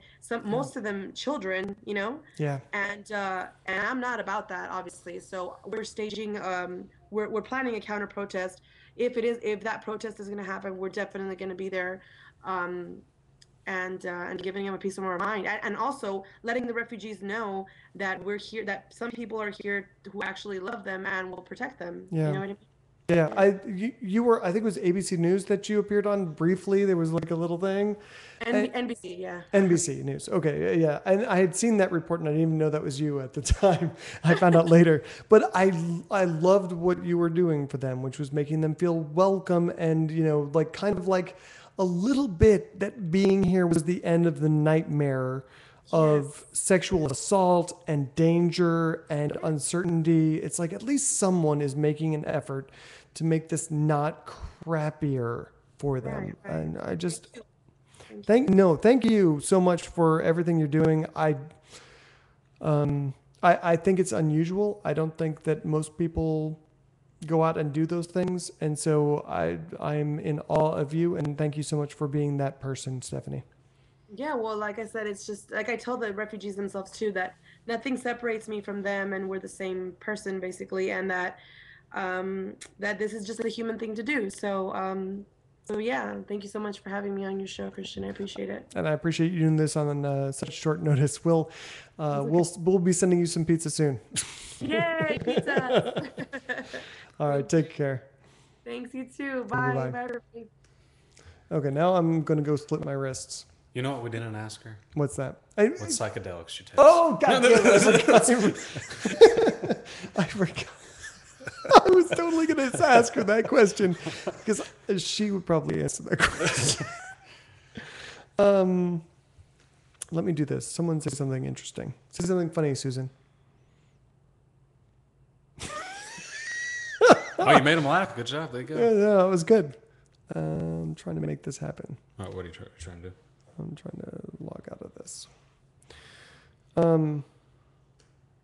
I am severely bummed out. But I'm happy that we have good atheists out there who are looking after people even though they don't think that it's going to be you know, they're going to get a party at the end of it. You know, they're going to get the eternal party. We're going to collect pizza dough throughout the week, and Probably would at B&J's. and at B&J's Pizza this weekend. So bring your dollars. We're going to send some motherfucking pizza. to That's these. funny in two ways, because Yeah, Or collect pizza your pizza dough money. like Pizza. money, or pizza dough like pizza dough. I get it. I think we're going to shut it down, but if anyone wants to call in, if you want to Skype into Atheist Airwaves, all one word, I'm going to... Doll Chick 62. Should I accept their Yes. contact request? Yes. It's gonna be like a porn bot. So? All right. I'm accepting it, and we're gonna have porn in just a second for all of you guys. If you would like to call in and talk about any of this stuff, whether it's Peter Boghossian's interview, and I think there's a lot to talk about there, or you want to talk about girls posting bikini pictures on Facebook, and whether it offends you more if the background is a wall or a beach, or you want to talk about the crisis at the border, or you want to talk about our porn bot. She's offline. Aw. I don't know. I think, a dressing room background, that's highly offensive. I mean, what do people do in dressing rooms? It's obviously offensive. I've seen porn. I know what goes on when people are trying on bathing suits in dressing rooms. You look really, really... I'm cold, and I'm really tired. I took my Paxil, and it's kicking in. And it makes me sleepy. What does Paxil do? Makes me sleepy. It's What- an SSRI. Sounds like a crappy medicine. Why would you take a medicine that does that? That's why I take it at night. Well, but why would you take it while you're I doing have a to show? take it at the same time Yeah, every it's day. a time-based thing. Yeah, it's Oh, an okay. SSRI. So. All right. This is last call for Atheist Airwaves. If you have something to say, Skype us in at Atheist Airwaves. I'm trying to think of what else is coming up. I think it'll be interesting, the book we're going to be doing this month, the Ebony Exodus Project. Just for the simple reason that, African Americans are underrepresented here in Corpus Christi anyway. I mean, I've never lived in an area with fewer African Americans in my life, which is a little weird. But just from, learning what it's like to be an atheist from what is the biggest religious demographic out there. So women, far more religious than men. Black women, totally more religious than anyone else. I mean, those are the people who are holding down the hardcore, let's go to church stuff. So Statistically, yeah. yeah, statistically. So it's interesting to me why, and learning about the movement away from religion for some of those groups. I wonder if Jay will read that book. You know what I'm going to do? I'm going to buy I'm going to do this when I get home. I'm going to buy the audiobook. I looked it up before I came here. There's an audiobook version, and I'm going to see if he'll listen to the book, since he totally won't read a book. You know what? We're going to go for another hour, Hecky, because... Oh, fuck you, man. If you ever get cold, Susan, just let me know. The thermostat is a right over There's there. a button he can push to make you warmer. I just don't think about it because I'm selfish. All right, so let's wrap it up. Yeah, that's good. Yeah. Thank you all for joining us and sticking with us at the post show. I'm probably going to go home and slit my wrists, but I enjoyed talking to Peter Boghossian. Yeah, I thought the whole show tonight was really good. Yeah, I did too. I had a good time, and I think everything we talked about tonight is important and relevant. And love you, people. We'll see you next Tuesday at 7:30 p.m. right here on maybe Ustream, maybe Google Hangouts. Doubtful. Very doubtful. I don't have to read Peter Boghossian's book anymore. I've got time But you to have work to on. read Candace Gorham's. All right, so I'll probably be reading Candace Gorham's book. You guys are awesome. We'll see you next time.